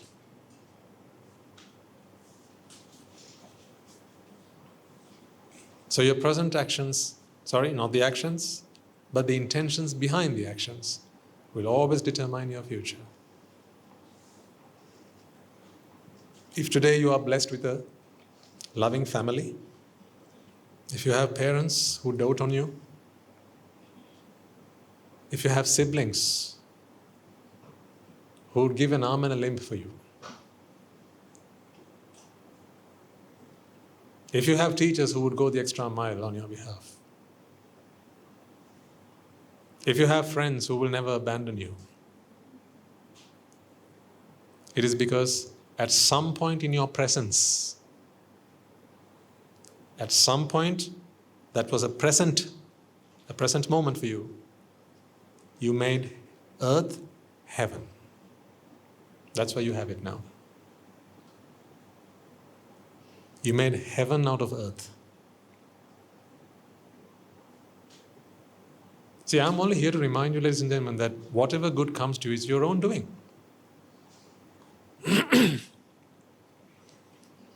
Actually, the long and short of this is, I can't give you anything good and I can't give you anything bad either. So I don't know why you come here every Sunday.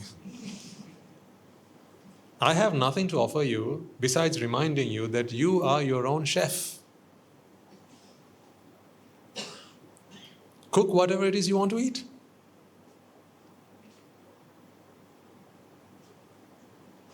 In this restaurant, it's bring your own food. We give the bottle.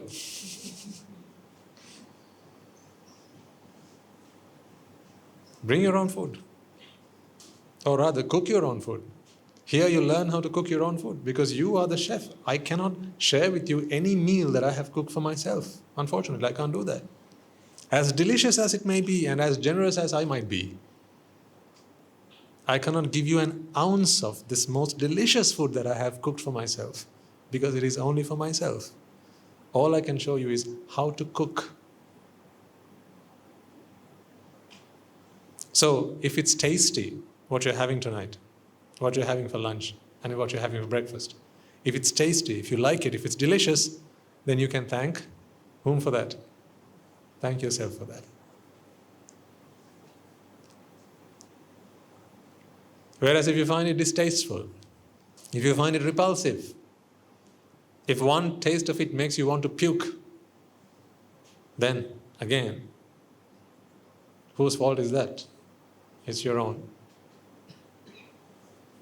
So don't point your finger at anyone else. We have never eaten a meal cooked by another. All our meals have been self-cooked. This is the simple philosophy, the simple principle of life.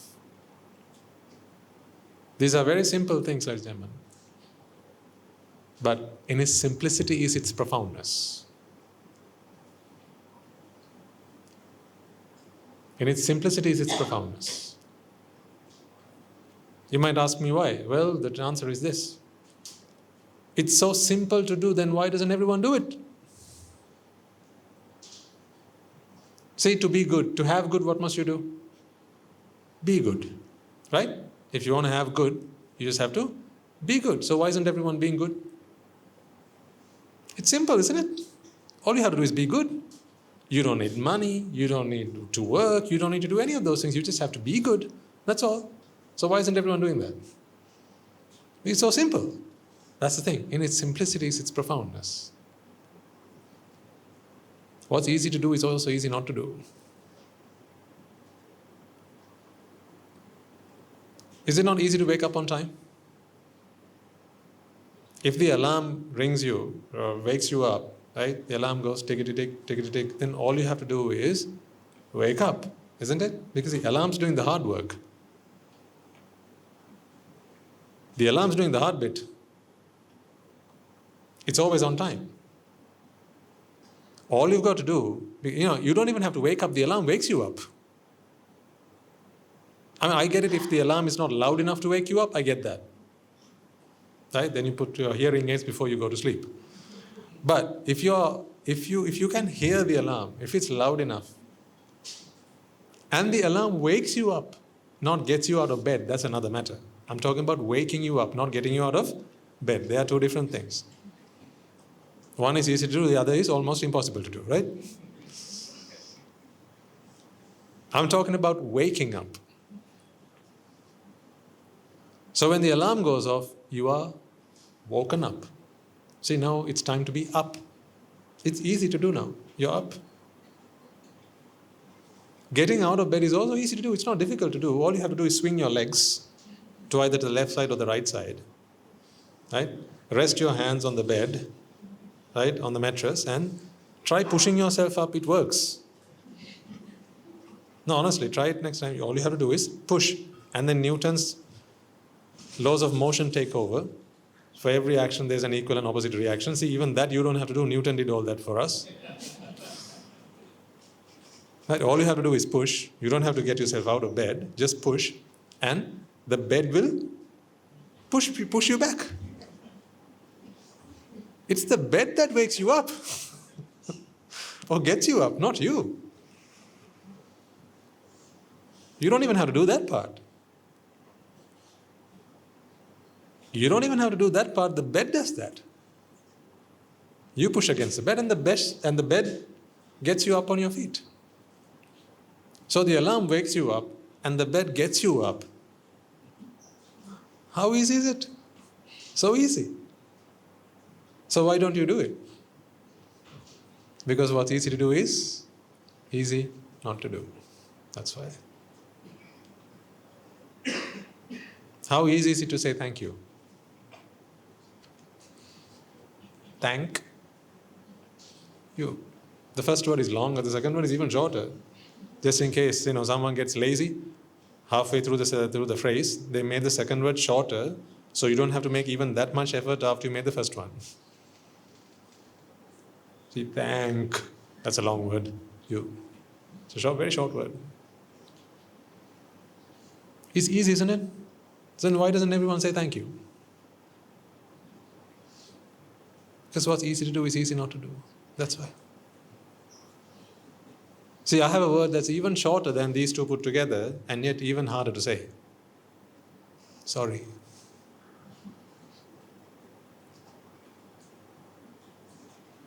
How many letters is thank you? T, H, A, I'm tired of counting it. N, K, Y, O, U. Right? That's how many? 8. An 8-letter long word. Sorry? S, O, R, R, Y. You can count them on one hand. But you tell me which one's the easier one to say? Thank you or sorry? Which one's the harder one to say? Sorry is the harder one to say, but it's got less letters even. It's got fewer letters. How come it's so hard to say then? Because what is easy to say is easy not to say.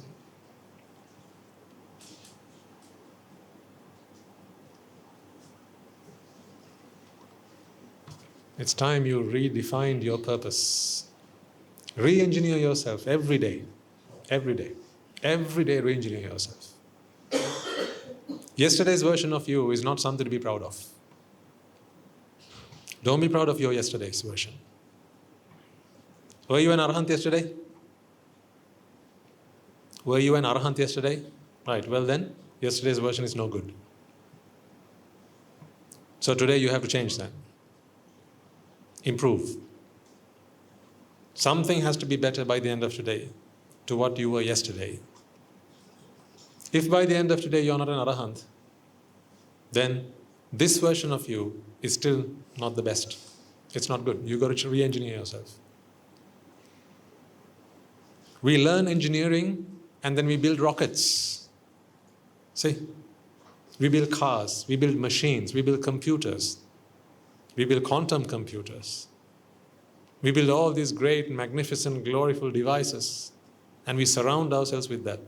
But little time do we invest in engineering ourselves. Whereas our purpose on this planet Earth is to keep on engineering ourselves because we were born wrong.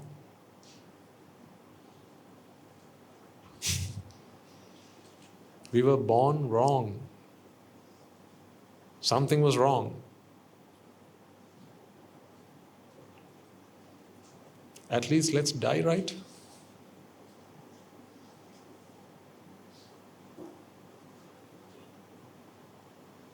What do you say? We were born wrong. What shall we do? Let's all die wrong.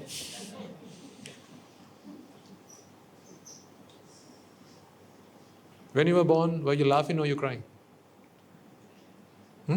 Crying. Then, when you're about to die, how do you imagine yourself? Laughing? Being jolly? If so, great. But if you imagine yourself, envisage yourself on your deathbed, right, with or without your friends and family around you. And if you imagine yourself, and in that imagination you see yourself teary-eyed, not just weak in body, but also weak in mind, feeble, very weary, dreading what's about to happen, fearful of what's about to happen, because your conscience is screaming out loud at you, "You wicked witch." If that's what your conscience is telling you, just wait until you die. If that's what your conscience is telling you, then you were born wrong and now you are going to die wrong. If you die wrong, you'll be born wrong again. If you die right, on the other hand, if you die right, now because it's right, you don't have to redo it. When do you go back and correct your sums? When you get it right or when you get it wrong? When does your teacher say, no, take it back, check it again, do it again and bring it to me? When does the teacher tell you that? When you've done it right or when you've done it wrong? When you've done it wrong. So why were you born again then? Why did the teacher send you back? Why did he send you back? Because you died? Wrong. That's why. You died wrong, ladies and gentlemen. You didn't even know how to die.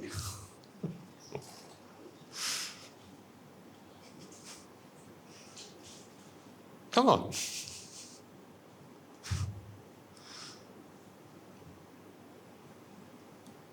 You didn't even know how to die.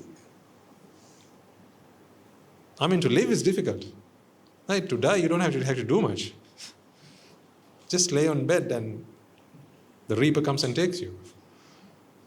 But even that you did wrong. Come on.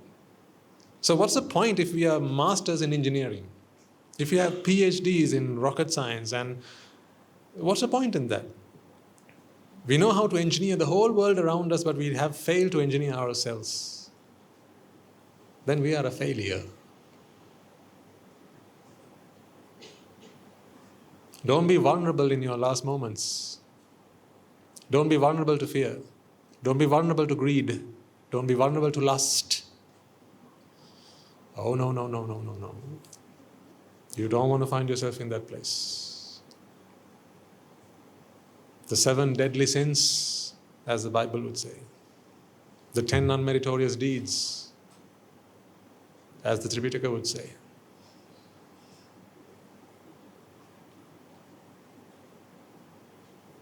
Don't find yourself in that place. You won't find yourself in that place, ladies and gentlemen, if you live your present moment right. That's all you got to do. Live your present moment right. So here's what you have to do then.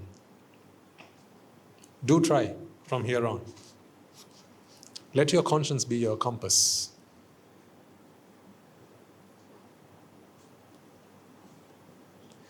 Bring your compass here every Sunday. I will help you calibrate it.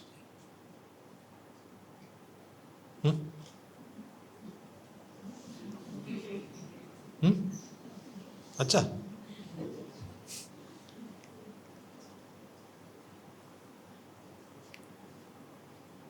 I'll help you calibrate it.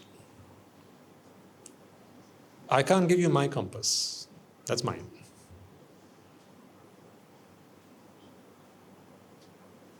But you bring your compass. And I will share with you how I learned to calibrate mine. Because when I saw my teacher calibrating his, and it was a fine compass, I went and asked him, can I have that? I asked my teacher, can I have that one? Looks much better than mine. He said, no, you can't have mine, but I can teach you how to calibrate your compass so it is as good as mine. So ever since I have been learning how to calibrate my compass. If you want, I can share that knowledge with you.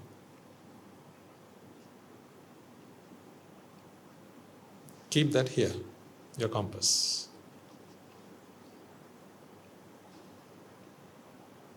Keep it here.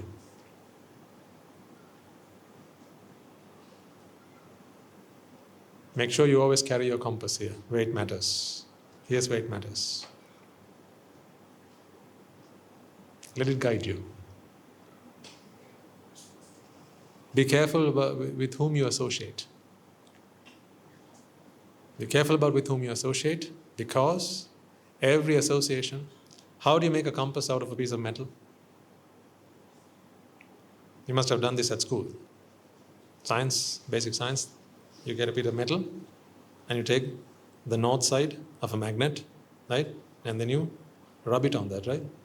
And you take the south side and rub the other end. Then that becomes a compass. Then you suspend it on some pin or something, and then you let it do its magic. See, association. That's what happens. You take that magnet and you associate it. That's what you do. You associate. Frequent contact. Frequent and close contact. So the qualities of one are transferred to the other. They're instilled in the other through close and constant association.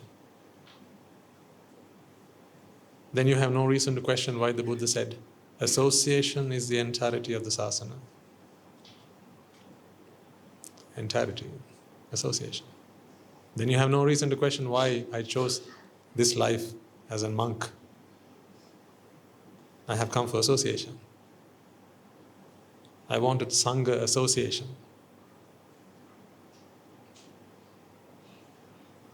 Dhamma association, Buddha association. Association of the Noble Triple Gem. Because I know that I am just a piece of metal. And the Buddha, Dhamma and the Sangha are these great big magnets. And they keep on calibrating me. So that when I need my compass, it's always accurate. Because the last thing you want to find is you're in the middle of the desert. Or there's no one to ask for direction. You pull out your compass. And where it should be showing north, it shows south. Now, you are destitute. You know the difference between destitute and helplessness? The difference between destitution and helplessness is, when you are destitute, you don't know that you're helpless. It's when you're lost and you don't know that you're lost. That's when you are destitute. Oh, that's the worst situation to be in. In the Sinhalese, we call it anatha. You don't even know that you are lost. You don't even know that something's wrong. Just imagine, I'll give you a very simple example. Someone taught you that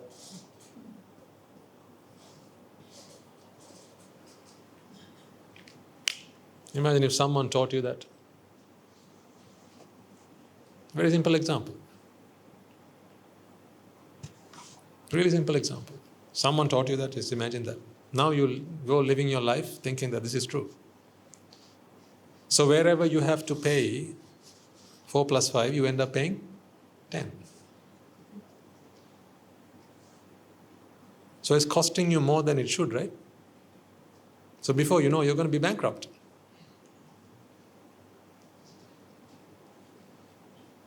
Because you're paying more than what you are supposed to be paying. But you wouldn't do anything about this. You wouldn't go take another math class because you don't know that something's wrong.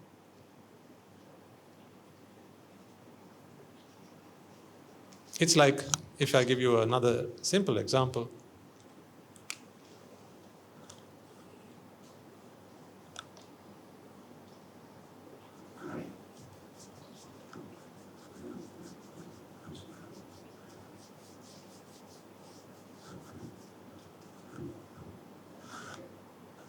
This man's blindfolded. This man's blindfolded. And he's walking up a hill. He'll just keep on walking. Until when? Until he can walk no more. Why can he not walk no more? Or walk anymore? Because he's going to fall. There's a cliff. This is called destitution. This is not helplessness. To elevate this situation from destitution to helplessness, I just took off the blindfold, that's all. I just took off the blindfold. I did not put stairs. No, I didn't do that. I just took off the blindfold. What difference has that made? Now they know that they're in trouble. That's helplessness. Because when you're helpless, you go finding help. You go looking for help. When you're helpless, you're looking for help, then you're helpful. Helpless, helpful. You go looking for help. But when you are destitute, is there any reason for this man to call for help? With the blindfold on? Is there any reason why he will try to slow himself down as he approaches the edge of this hill. Any reason to slow down? No. And if someone keeps cheering him on, says, yeah, you can do it, like you'll be doing in a little while.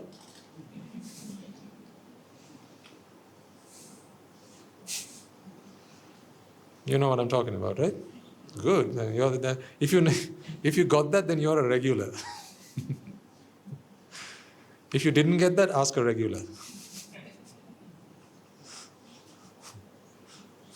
So, if someone cheers them on, you can do it. Is there any reason why he must slow down? Or feel hesitant? Reluctant? No, not at all. They'll be intrigued, will be inspired, will be motivated, but motivated to do the wrong thing. That's a state of destitution. We were all once destitute. We were all, you and I. We were all destitute. And then someone showed me the Buddha. Someone showed me the Buddha. Then I realized that I was no longer destitute. But I was still helpless. I knew that there was a problem. I knew that there was a truth that I have to aspire to. But I didn't know how to get there. I didn't know what to do. Then they showed me the Dhamma.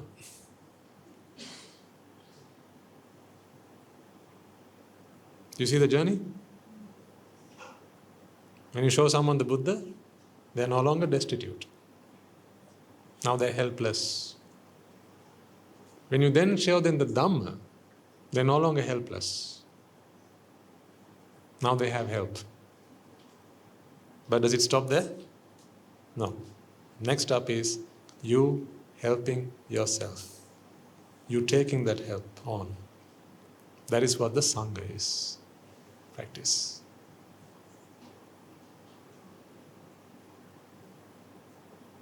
That's why we always say, I cannot help you.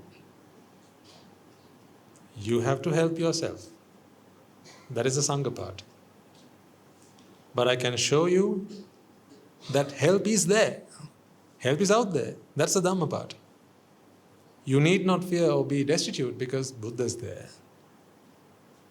That is the destination.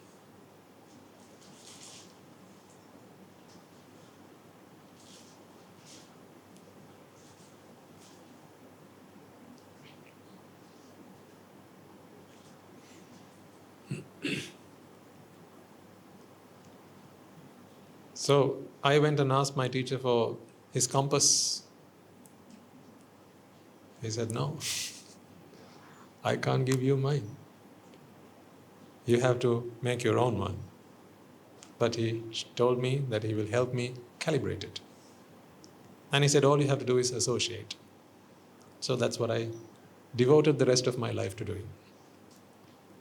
So you must also make sure that you take your compass with you, ladies and gentlemen. May the compass of your conscience, not consciousness, I keep saying that. May your consciousness, no, not your consciousness. May your conscience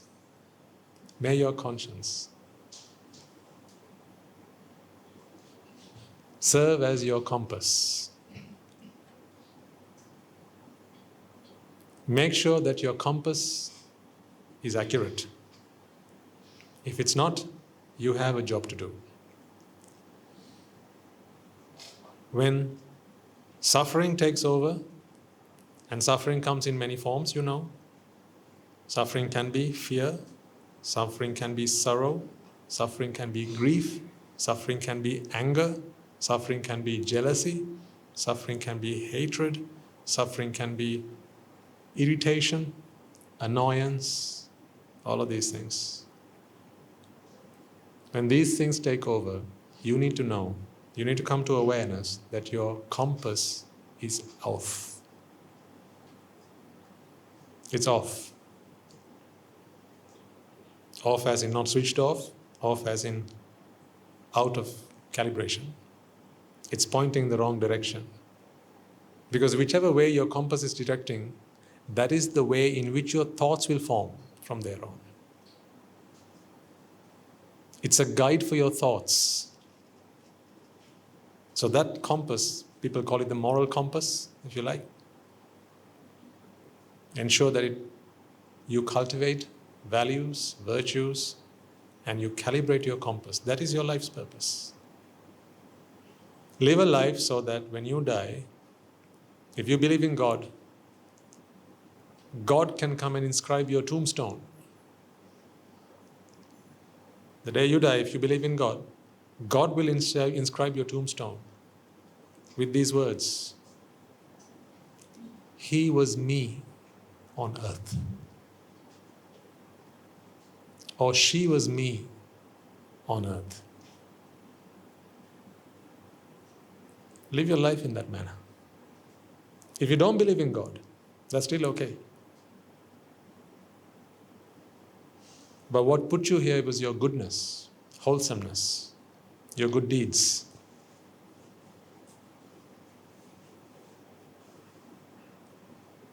Then you don't need anyone to inscribe your tombstone. Because there will be no tombstone for you. Only the goodness that you have left in this world will prevail. Think about this for a second. If you are goodness personified, okay? If you are goodness personified, when you are gone, besides the goodness that you have left in the hearts and minds and souls of the people you have touched, what else must remain?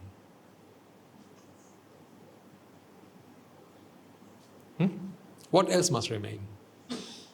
Your relics? Your tooth relics? Nowadays it will be very difficult to find tooth relics because everyone's wearing dentures and all that, right? So,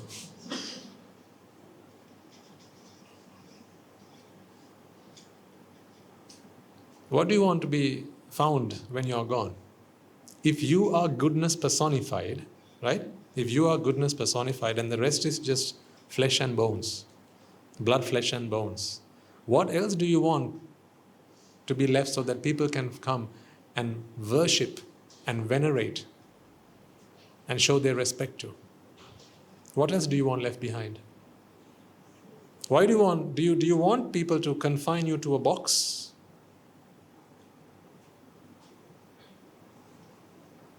If you are goodness, how does goodness spread? In the air, like germs do. No, goodness spreads from heart to heart, isn't it? So, if you want to be immortal and you are goodness personified, what's the one thing you can do to become immortal? Spread that goodness. Because although you will die, goodness shall remain. And if you are goodness personified, then you shall never die. Goodness will forever remain. That is our purpose on this earth. Yes, of course, we can put our hands in our pockets and then say, how can we recover the world? It's in a terrible state and people are doing up to all sorts of evil. They're getting up to all sorts of evil. They're terrible. People are bad. They're vile. They're vicious. They're wicked. People are killing each other. They're stealing. They're lying. They're backstabbing. They're womanizing. They're abusing. They are rapists and they're murderers and they're terrorists. Right? This is a wretched place to be in. What a terrible world in which we live. Well. Still, God put you here, didn't He? God put you here, right? So it cannot be that bad. If it is that bad, then that's why He put you here, because He put all the bad people in one place and He put you here as well. If you want to believe that, then you must appreciate that that is what God has done, that this is a punishment. This is where He's put all the bad people and He's put you here as well because you're all just as bad. This is the naughty corner of the 31 realms of existence. But I don't believe in that. I have a different story. I believe that there is still hope. And that is why He put you here. That is what I want you to believe about yourself. There is hope. There is hope for goodness. There is hope for kindness and compassion. There is hope for respect and treating each other with dignity. There is hope for morality and virtuousness. Because there is hope, He put you here. He said, go, do what I would have done if I was there. Or do what I would do if I was there. So that's the story for the God believers. For the non-God believers among you, it was goodness that put you here. Not godness, goodness. Just add another oh if you don't believe in God. One more oh. Goodness. It was goodness that put you here. And goodness still exists in this world, ladies and gentlemen, because there's still hope. You know, in hell, there's no goodness. That's the thing. In the purgatory, there is no goodness because there's no hope. You cannot recover hell. You cannot put it back right. You cannot fix everyone in hell. You cannot do that. They have to spend their time there. They have to pay the price. Once their time is done, once their sentence has been served, then they are released. I don't think you get parole there either. So don't keep your hopes on that. Once your time is served, that is when you're out, because from what I know, once you're there, you can't do good because you don't have association. That's just a simple reason. There are no angels in hell. There are no arahants in hell. There are not even arahants. There's not even a single sotapanna in hell. What are you hoping for? Right? There's not even a sotapanna in hell, let alone arahants. Because what is a sotapanna? Someone who has once and forever abandoned the four great hells, right? So you are never going to find a sotapanna there. Therefore, there is no way you can get any kind of noble association. Nil. Nada. None whatsoever. So you can't put hell right. You can't put it right. And you can't ruin heaven either. Heaven is good. You can't ruin it. You can't spoil it. If you begin to spoil it, then you are chucked out. Whereas on earth, you have a choice. That's why he said, whatever you do to this place will happen to you. So we must understand the task that is at hand, ladies and gentlemen. Don't just take your lives for granted. Normally I say don't take your wives for granted, right? Now I say something even more important than that. Don't take your lives for granted even if you took the other one for granted. Because your lives are here with purpose. Every second you spend now determines the next one. This is not just a life that is living. This is a life that is writing a story that is yet to be told. Your story is being written right now. It's being written right now. You are yet to read it. That's the thing. You are yet to read it. Tomorrow you will read the chapters you are writing today. Unfortunately, you don't get any chance to go and proofread and check and correct your mistakes. You don't get a chance to do that either. So if the grammar is wrong, it's going to be wrong when you read it. If you make a spelling mistake, it's going to be wrong when you read it. If you get the characters mixed up, it's going to be wrong when you read it. It's going to be completely jumble-mumble when you read it if you do it wrong now. So let not just life flow as if all you have to do is just observe and you have nothing to do about it. Don't let just people around you determine what you're going to do next. Take charge. Realize that you have a big, important, very significant part to play here. It's not anyone else's life you're messing with, that's the thing. It's yours and yours own. Take this seriously. Make sure you understand your purpose. Start at home. Start with your parents. Start with your siblings. Start with your spouses. Your spouse is another person with whom you have a very strong sansaric connection. For how long, we don't know. But for as long as it lasts, you have a very strong sansaric connection, and if you don't do it right, you will be creating many more chapters for samsara. If there are chapters you will enjoy reading, good. But if there are chapters you will regret writing, then be very careful. Remember this, and remember this well. These are really good practical pieces of advice. Okay? Every person who comes up to you, every person, every individual who comes up to you is someone to whom you can make an impact, bearing in mind that that impact will come back to you. Today, tomorrow, someday.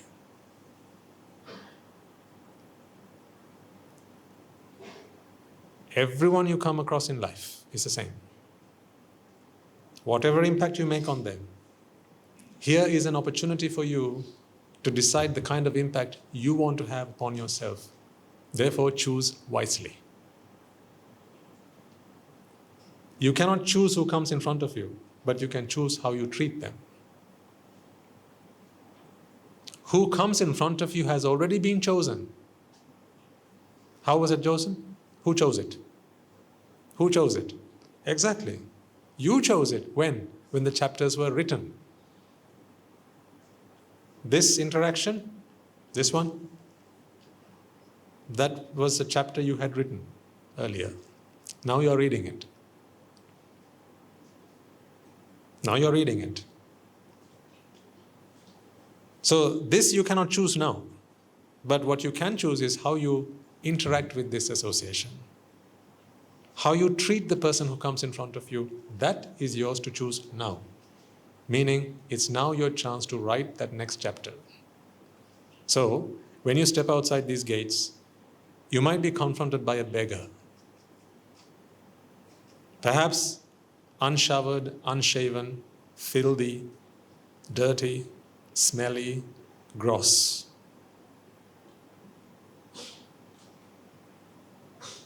That's not entirely his fault. Do you see that? You don't like the sight, perhaps, but that's not entirely his fault. How come it was your eyes that caught that sight, not mine? Or not someone else's? You are reading a chapter you had once authored. You had once written that chapter. So don't choose the person who comes in front of you. But here's what you can choose: how you treat them. So, should the beggar come up to you and then you insult him or her, you offend him or her, to not offer anything is no insult. If you don't have anything to offer, if you respectfully deny or refuse, right, or say you have nothing to offer, that's not to deny, that's not to insult or offend. But plenty of people do more than just ignore them or deny any support or refuse any support. What they tend to do is they abuse them verbally, typically verbally, sometimes even physically. Now you're writing another chapter. Now you're writing another chapter.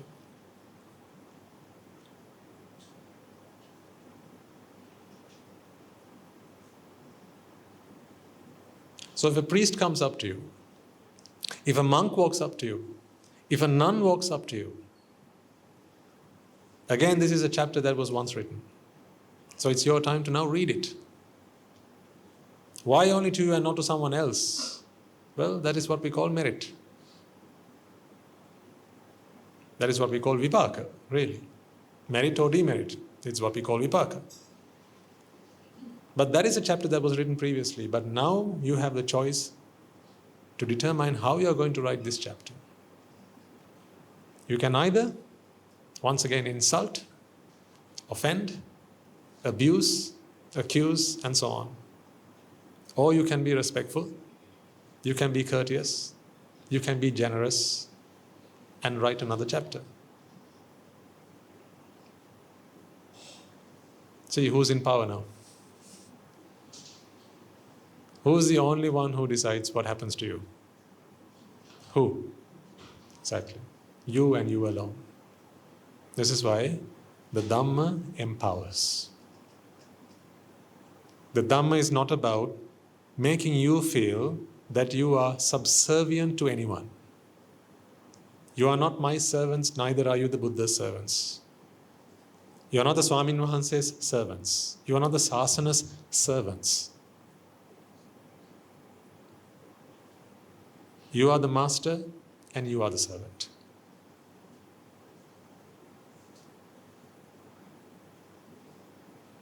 You are the master and you are the servant. You are being served what you mastered. What you cooked for yourself is now being served to you. So be very aware of that and be very conscious of that, ladies and gentlemen. This is where that compass will matter. Always aware that your compass will determine where you head and where you end up. Make sure that you are always in agreement with your conscience. No, your conscience. Please make sure that you are always in agreement with your conscience. Try your best. Perhaps it will not always be easy or possible to do, right? But for your own sake, try your best to be honest to your conscience, to be authentic to your conscience, to be truthful to your conscience. When your conscience says, don't do it, don't just ignore that. There's a very good reason why your conscience is saying it should not be done. It is all the teachings that you have been given. It is every lesson that you have learned. It's all the love, affection, teaching and upbringing that your parents, your teachers, and have ever given you. It's all of that together is one voice. That is your conscience. One voice speaks on behalf of everything you have learned, all the experience you've had in life, or everything you've learned about the good, bad, and the ugly about life. All of that speaks at once. So don't just ignore that. Don't just take it with a pinch of salt. Heed, wherever possible, what your conscience says.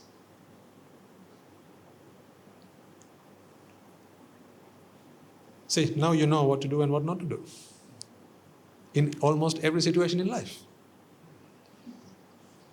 So you don't need to come back again to Sunday sermons. You are now free to go. So from here on, listen to your conscience. Try and live a life where when you go to bed at night, your conscience, you're not kept awake by the loud voice of your conscience. You know, you can quieten every other noise in the background, right? You can ask people in the next in the next room to keep quiet because you're trying to sleep. You can close your windows, your shutters, your blinds, and shout out every other light and every other sound because you want to try and get some sleep. You can turn off the TV, you can turn off the radio, you can turn off the music, you can put your phone on silent.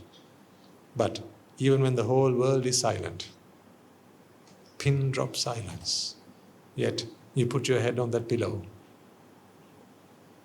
and then you hear a voice.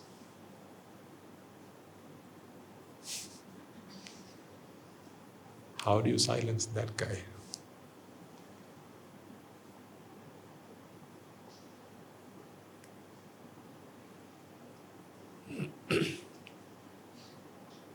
Haven't you experienced this? Or am I the only one who's had this experience?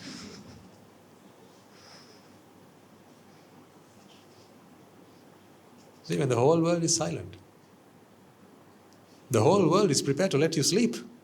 Right? You worked hard and now you deserve a good night's rest. Yeah? So the whole world is prepared to let you sleep. Your children are very respectful. They're very grateful to you as their mother, as their father. They know that you're a very hard-working person, mother and father. So they want to give you rest. They want to let you sleep in peace and quiet. But there's a voice that says, how dare you? What were you thinking? How could you? Why did you? Why didn't you? She trusted you. He believed in you. You broke that trust. That was evil.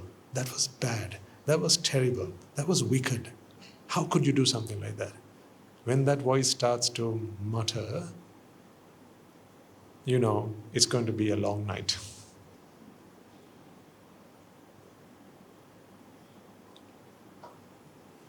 Not the softest pillow in the world then, or the most comfortable mattress in the world can get you a good night's sleep. You could be sleeping on a bed of clouds, but you would still not fall asleep. And that is all because of that conscience. You can't kill the conscience, ladies and gentlemen. You can't kill it. You've got to learn to be at peace with it. First of all, we've got to live a life where our conscience stops accusing us. See, I'm introducing you to a noble friend. That's what I'm doing here. I'm not going to come home with you unless you come home with me. Right? We can only play it one way. Right? If you want me, there's only one way you can have it. Come home with me. I'm not coming home with you. As several of you have done by this point. People who have decided that they want to spend the rest of their life with me. They came home with me. There's still plenty of room for many more if you want to come and join us. Actually, this morning we are opening up another Satapanavasa, another dormitory that can accommodate 400 people. This morning, it's happening right now as we speak. I think it will be done by now. A new dormitory which will house 400 monks and anagarikas at the monastery. So, plenty of room. Plenty more beds that need people to sleep on. Plenty more pillows that need people to rest their heads on. Come on. The house has been built because he said, build it and they shall come. We built it. Come on then. That was Noah's Ark. This is the Jetanarama monastery. So we built it. So come 2 by 2 then. Or 1 by 1, however you want to. Lots of biblical references today. I don't know where they're coming from, but they're coming from somewhere. So be it.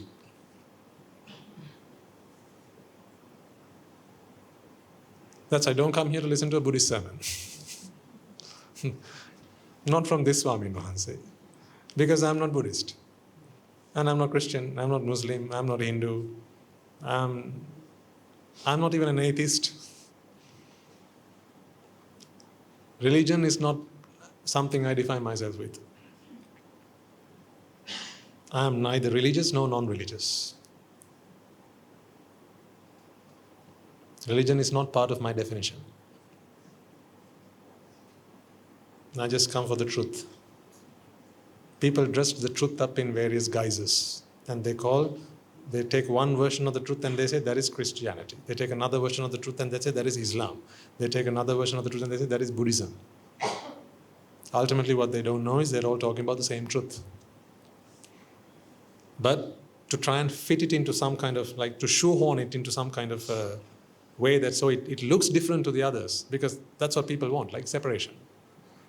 They bring in religion promising unity and harmony and peace. That's what they bring in. But they all stack it up high and sell it cheap. That's hence we all fall into that trap.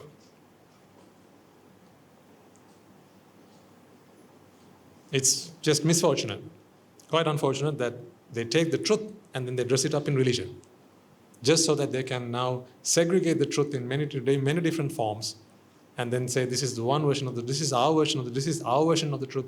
Now you have many versions of the truth, and people are just confounded. They don't know which version of the truth to go for. The truth is, the Buddhists are as confused as the Muslims. And they're as confused as the Christians. And they're as confused as the Hindus. They're all confused. They're all confused. Most people just follow a religion because that is a religion into which they were born. Fortunately, that choice gets made for them. For that very reason, people identify themselves with the religion. In some ways, I wonder, whether that is the right thing to do. Like from religion, from birth, you get mother, you get father, you get name, you get religion.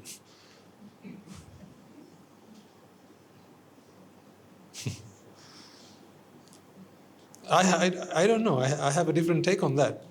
Mother, father, grandmother, grandfather, name, okay. But religion? What if the child doesn't want a religion? But the child wants the truth. The problem is this: the religion is not necessarily the truth.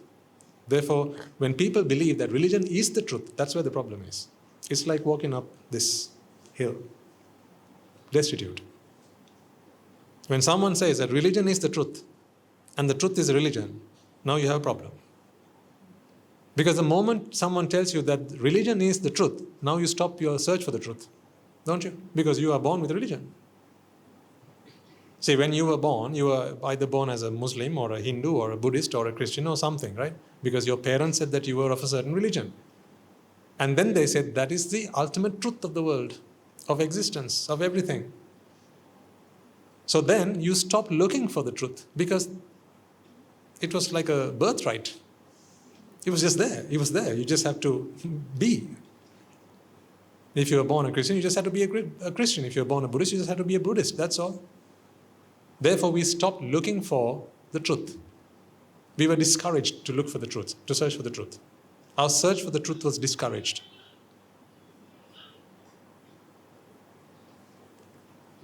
What I'm doing now is encouraging you to search the truth. Look for the truth. That's why I say put religion to a side. I'm not saying discard religion. Make use of the best bits of religion. If it brings people together, good. If it encourages people to do good things, good. Good deeds, good. Meritorious deeds, good. Make religion, use religion for that purpose, the purpose for which it was invented. Religion is an invention. Can I prove that point to you, that religion is an invention? Where was Buddhism before the Buddha? But what about the Four Noble Truths? That was always there. Only no one spoke of it. But Buddhism as a religion, that came into being after the Buddha. So then it was invented. If something's invented, it is not an absolute truth. Because truths need no inventor. Who invented physics? No one invented physics. But they invented the telescope. They invented the microscope. They invented the oscilloscope. But they didn't invent physics. Physics was always there because that's the truth. In the same way, the Four Noble Truths, the truths about this world, give and get. What you give is what you get. These are timeless truths. They don't need no inventor. Where was Christianity before Jesus? Where is Islam before the Prophet? That's the thing. Those were inventions. We don't necessarily have to discard inventions. We make use of inventions for a particular purpose. But don't let your religious affiliation, your identification as a religion, to whatever religion that was given to you, perhaps by your parents, don't let that deter you from your search for the truth. Because religion is one, the truth is another. If you are religious, perhaps it will guide you towards the truth. Maybe it will create an environment for you towards the truth. It will help you be a good man, a good woman, a good person. Remember, goodness is the foundation to greatness. But because it's an invention, people can put in all sorts of stuff into a religion. I mean, tomorrow they can invent another religion. Tomorrow they could invent another religion and then say, in this religion, to go to heaven, you must kill. Thank you.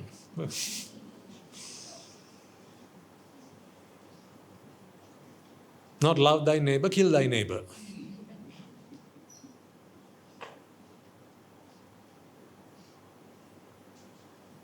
Then they'll say that's an ideology.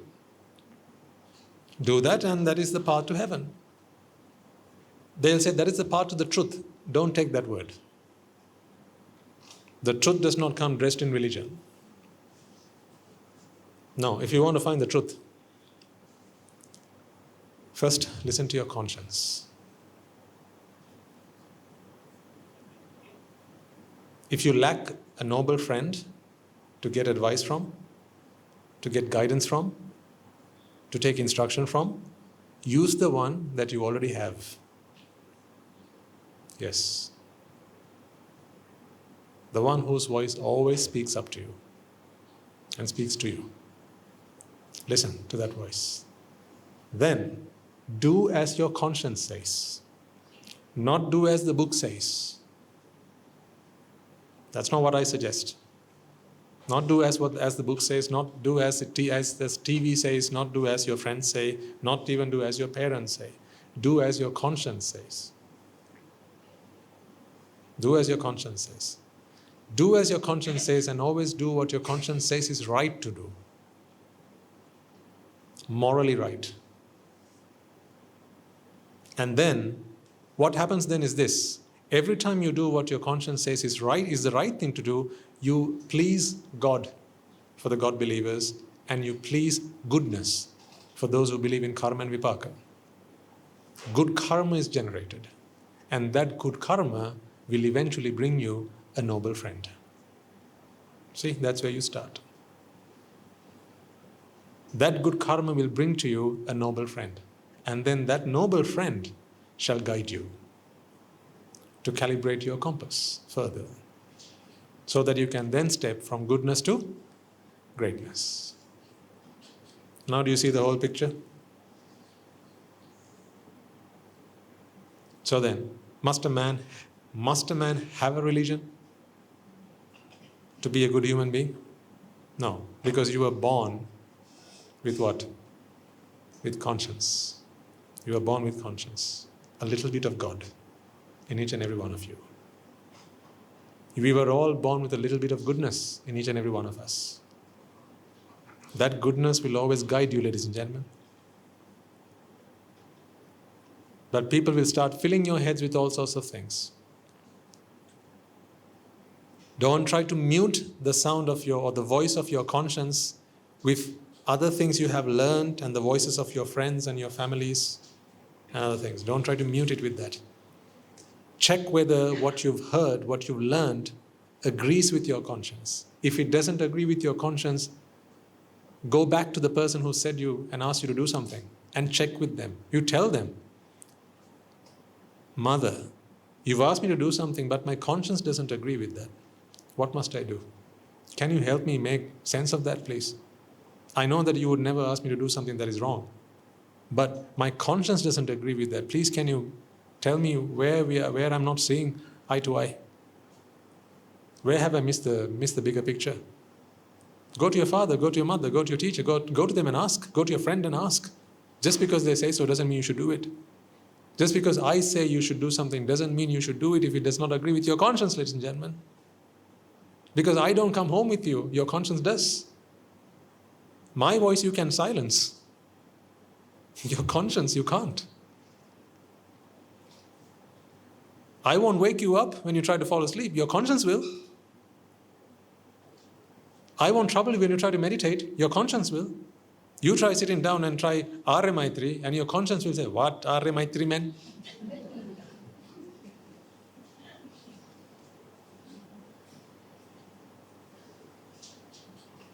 You're always hurting other people's feelings. You're not kind to your family. You're not kind to your wife.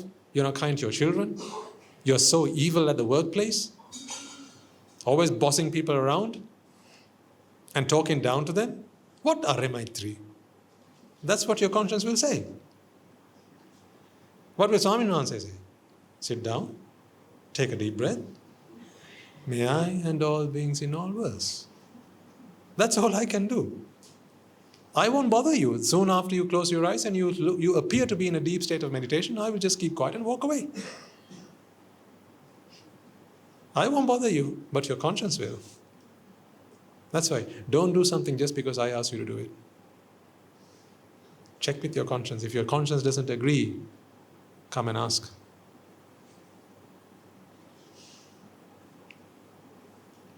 I don't mean your existing set of knowledge. I mean your conscience. They're two different things.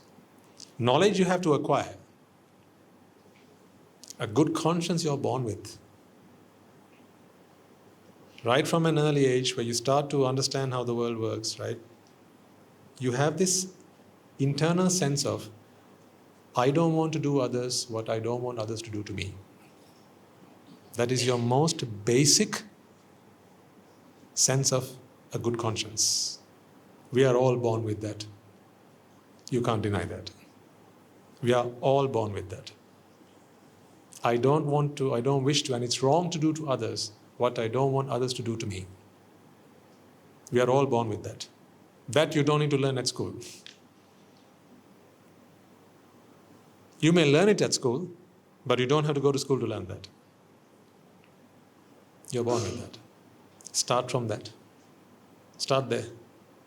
Start there and listen to that voice. And do what that voice says. And then as you do what that voice says, you will start earning merits. Remember, it's not the actions, but the intentions behind the actions that becomes your merit. And that merit then begins to grow. That cultivates, and it brings you a noble friend one day. First, it will bring you good friends, because you are being good. When you are being good, ladies and gentlemen, you will be surrounded by good people, people who think like you, people who want to be like you, people who want to be the same thing you want to be. They will start spending time with you, and then you will be given that association, you will receive that association. That will further foster your way of thinking. It will nurture your thoughts. Then you will start picking up good habits. See, this is a life plan for you. This should not be given for free, by the way. We should start charging you for tickets. And then, more merits you do, the more good people you end up being surrounded by. And then one day those merits will culminate into bringing a noble friend into your presence. And then that friend will teach you how to now calibrate your compass from goodness to greatness. You can't make that jump without the association of a noble friend. No matter how good you are, once again, no matter how good you are, you cannot make that jump. Mother Teresa cannot become a Sotapanna unless she associates at least a Sotapanna. She might be a mother to the whole world, but she cannot become an Aryan unless she associates with one. But the whole world sees her as a mother, but that's the best she can be. But she must have lived a very good life. Therefore, laid down a great foundation of goodness. And that foundation would have grown, would have cultivated. Perhaps today she's in the association of noble ones. Who knows? Maybe That's one of you.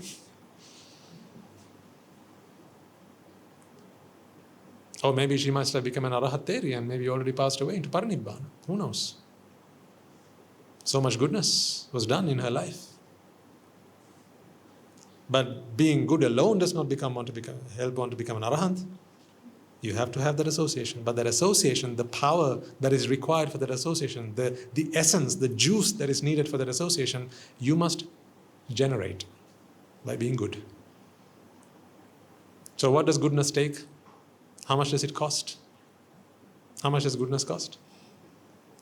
Is it a life? Is it an arm or limb? What must you give up? No. It's only the intention behind your actions. It's never the size. It's always the sentiment. Why you do something is what matters. What you do matters to the other person. Why you do matters to you.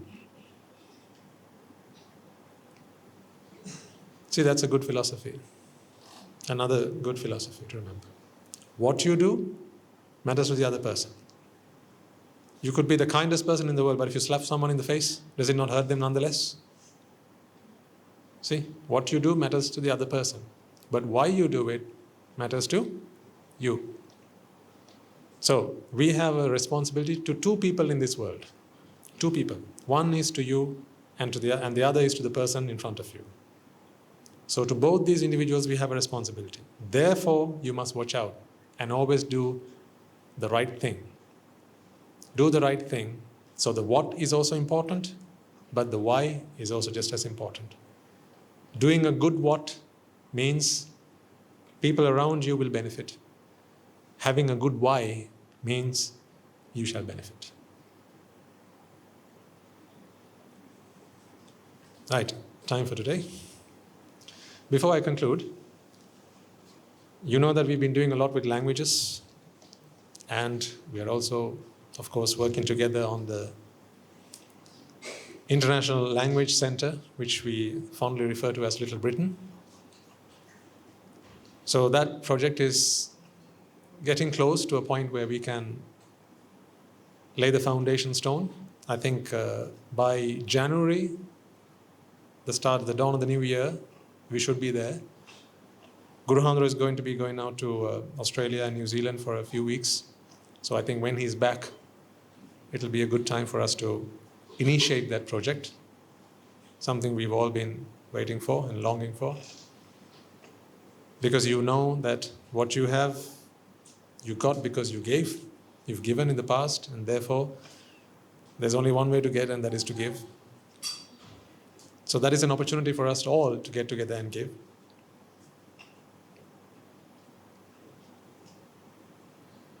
But before that event, on the 30th of November, which is the end of last Sunday of this month, we have a little function at the monastery. It is called the Global Language Initiative for Inner Peace.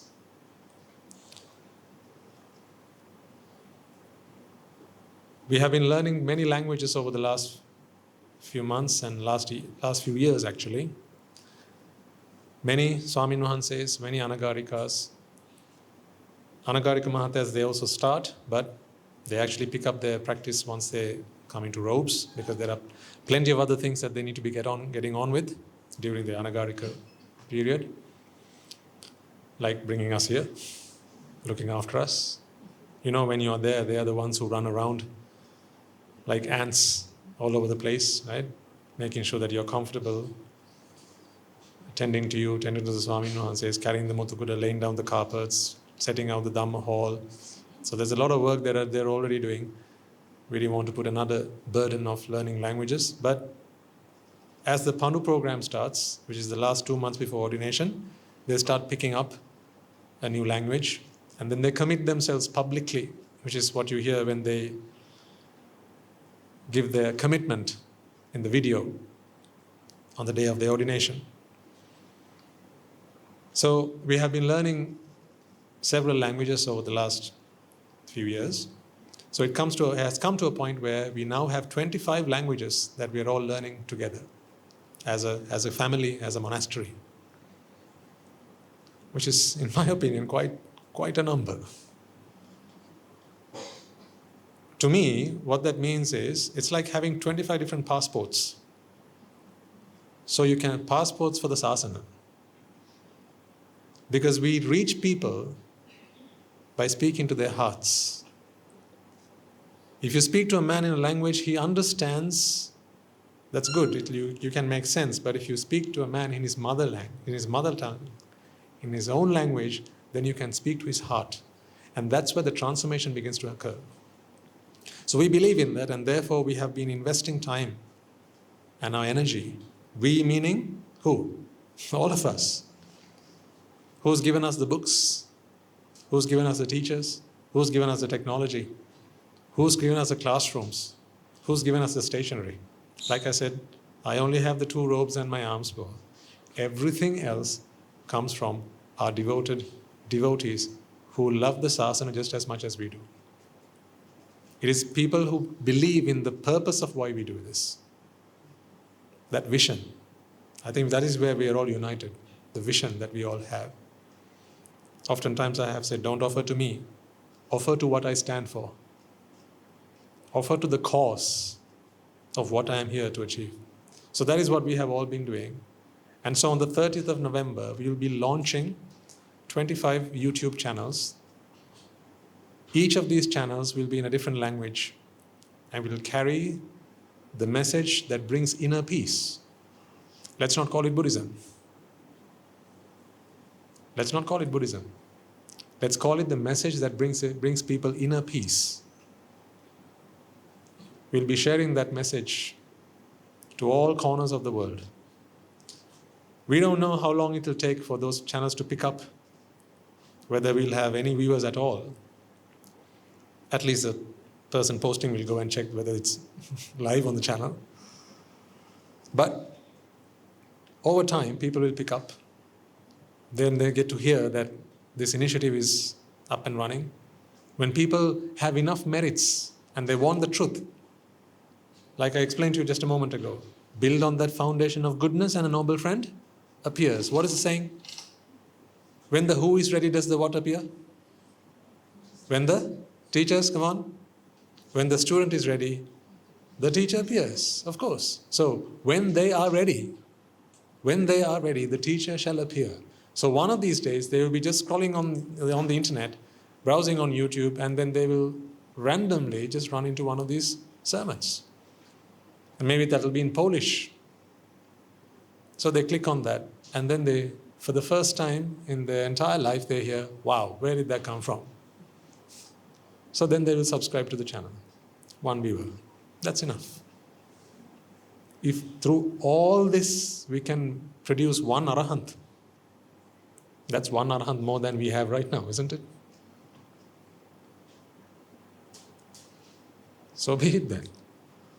So that is what we are going to be doing on the 30th. We are going to be launching all those 25 YouTube channels.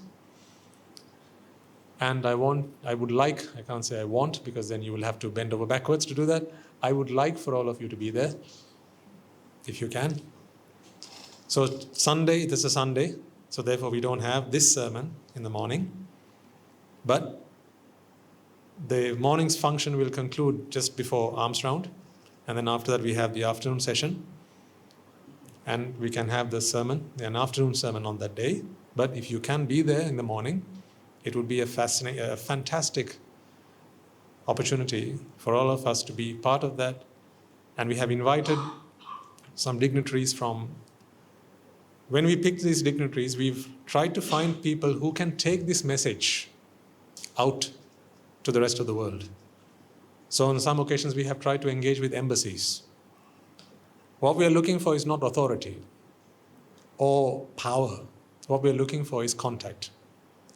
To build bridges, because you need the bridge to take the message. So if they know people in those countries to whom they can just pass a word, that's where we have been trying to target this. But not everyone will be from embassies. We'll have average people like you and me as well. Sorry, me, not you, you're special. But you're all very much welcome. And I invite you all to give up some time next Sunday if you can. be there to witness that fantastic launching event of those channels and give your blessings. Share your blessings. Want it to be successful. The same thing I said with Little Britain. Not asking for what's in your pocket. I'm asking for what's in your heart. I know you want these things to be successful. That's what I want. Want it to be successful. Because when you make a wish, ladies and gentlemen, you're not just any other person. You're a person who has a noble purpose, a noble ambition. Therefore, when you make a determination, the chances of that coming true are greater. So that's what we want for the whole world. So the invitation's there then, the 30th of November morning. If you can get there by, the function starts at 8. So if you can get there slightly before that, then we can settle you down and prepare for the event. It'll go on just until the arms round, and then we'll finish at that point. We'll give you a break, and then we'll have a session in the afternoon for all of our English listeners. A sermon will be held at the monastery. Do you have the video? Okay, so I have a short video just about the event. Did you notice that there was also a silent language?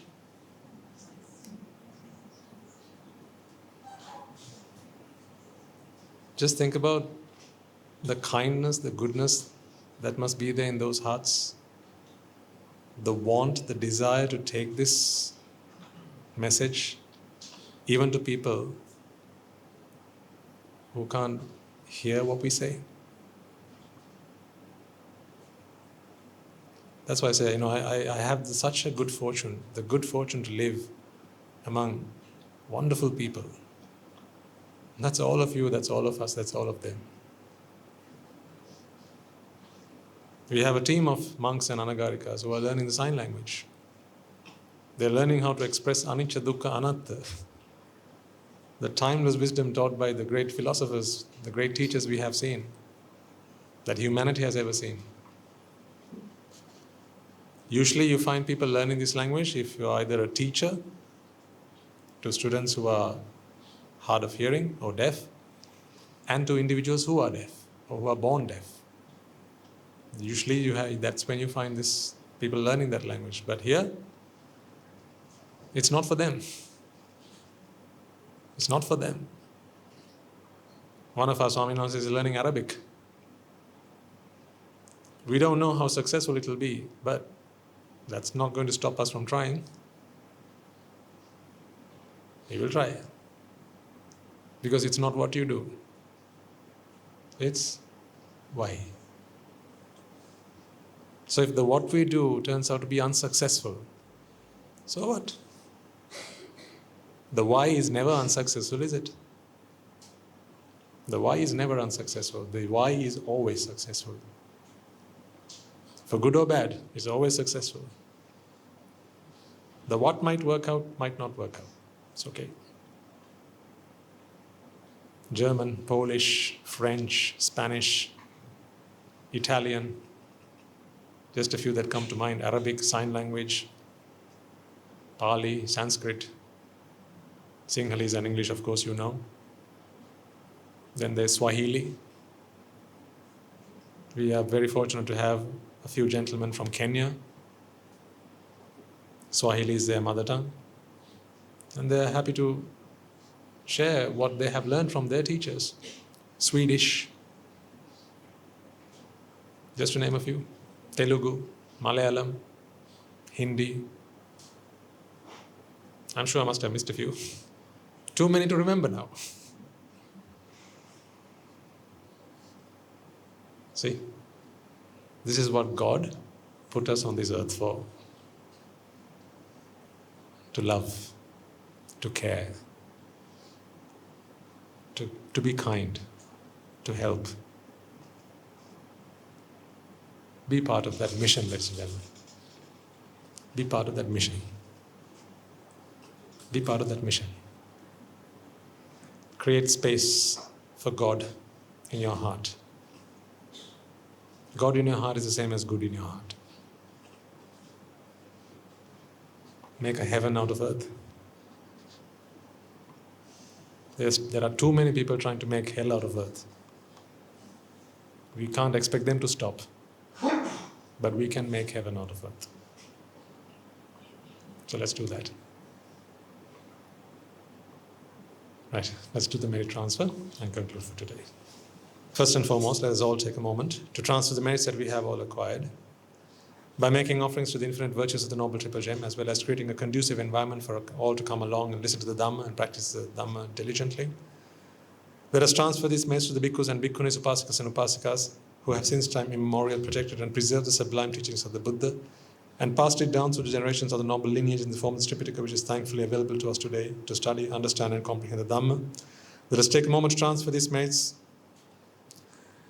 to the Mahanayakas, the Anunayakas, as well as all the monks of all of the chapters throughout the world who sacrificed their lives to protect and preserve the Sambuddhasana. Let us transfer these merits to the monks and nuns resident in your local temples and nunneries who have always been by your side through thick and thin, come rain or shine. Let us also transfer these merits to my teacher Guru Swami Nuhanse, as well as all the monks resident at the monastery and the anagarikas and anagarikas attached to the monastery. Let us take a moment to transfer these merits to those who make great efforts to disseminate the teachings of the Buddha, be that by translating these talks, sharing them out with others, or inviting others to join them. Let us also transfer these merits to our devotees, friends of the monastery, who for the sake of their own Nibbāna continue to sustain the Mahasangha. This includes all of you who provide the Mahasangha with shelter, alms, robes and medicines, as well as those who pass on their know-how and continue to extend their well-wishes. May they all rejoice in these merits, and by the power of these merits, may they be healed of any physical and mental ailments and overcome any obstacles to their spiritual progress. May they abstain from the unmeritorious deeds, fulfill the meritorious deeds, fulfill the noble eightfold path, and may they all attain the supreme bliss of Nibbāna. Sadhu, sadhu, sadhu. Let us also take a moment to transfer these merits to mothers and fathers, brothers and sisters, sons and daughters, grandparents, uncles, aunts, cousins, nephews and nieces, our friends, our acquaintances, our employers and our employees, as well as anyone and everyone who have helped us, supported us and assisted us in any way, shape or form. May they all rejoice in these merits, and by the power of these merits, may they also be freed of any physical and mental ailments and overcoming obstacles to their spiritual progress. May they abstain from the unmeritorious deeds, fulfill the meritorious deeds, fulfill the noble eightfold path, and may they all attain the supreme bliss of Nibbāna. Sadhu, sadhu, sadhu. Let us also transfer these merits to our guardian deities, Devas, Brahmas, reminding ourselves that they have done what they can to preserve the Sambuddhasana, and they watch out for you to ensure your safety and well-being. Let us transfer these merits also to our forefathers, our ancestors, those who passed away in our name, reminding ourselves that it is in their blood, sweat and tears today we are able to enjoy the comforts of life and practice the path in peace and harmony. Let us transfer these merits also to members of the armed forces as well as the police force who sacrificed their lives to protect the peace and harmony of our nation, as well as those who lost their lives in the wars, be their friend or foe. Let us transfer these merits to those who lost their lives in natural disasters and calamities such as the tsunamis and earthquakes, landslides, fires, floods, pandemics and so on, reminding ourselves that in this infinitely long journey of samsara, they will all have been mothers and fathers to us, friends to us. Therefore, with an abundance of compassion and loving kindness towards all of them, let us transfer these merits to all. By the power of these merits, if any of them have been born in the woeful plains, may they redeem themselves to be born in the blissful plane. May they abstain from the unmeritorious deeds, fulfill the meritorious deeds, fulfill the noble eightfold path, and may they all attain the supreme bliss of Nibbāna. Sadhu, sadhu, sadhu. And finally, may by the power and blessings of all the merits we have acquired throughout the day, we be able to witness the advent of many hundreds of thousands of Arahants on this blessed land. And finally, may you and I and everyone who's helped make this program a success become a Rahatan Mahanse or an Arahat Theranin Mahanse in this very life itself and in the era of this Sambuddhasana itself. Sadhu, sadhu, sadhu. May the blessings of the Noble Triple Gem be with you all. The members of the Mahasangha will now transfer their blessings to you. Raga ginnen idetva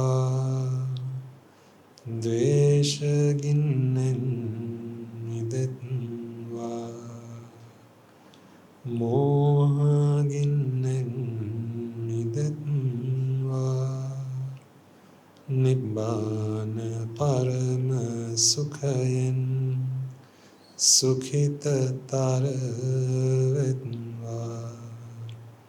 Nibbāna parama sukhayen Sukhita taravetva Mamada siyalu loka siyalu satvayo Nibbāna parama sukhayen සුඛිතතර වෙත්වා නිබ්බාන පරම සුඛයෙන් සුඛිතතර වෙත්වා නිබ්බාන පරම සුඛයෙන් සුඛිතතර වෙත්වා රාගගිනි නිවේවා ද්වේෂගිනි නිවේවා මෝහගිනි නිවේවා නිවන් සැප ලැබේවා නිවන් සැප ලැබේවා නිවන් සැප ලැබේවා තුන්රුවන්ගේ සුවිසි අනන්ත මහා ගුණ බලෙන් සියලු ලෝක සියලු සත්වයෝම නිබ්බාන පරම සුඛයෙන් සුඛිතතර වෙත්වා සාදු සාදු සාදු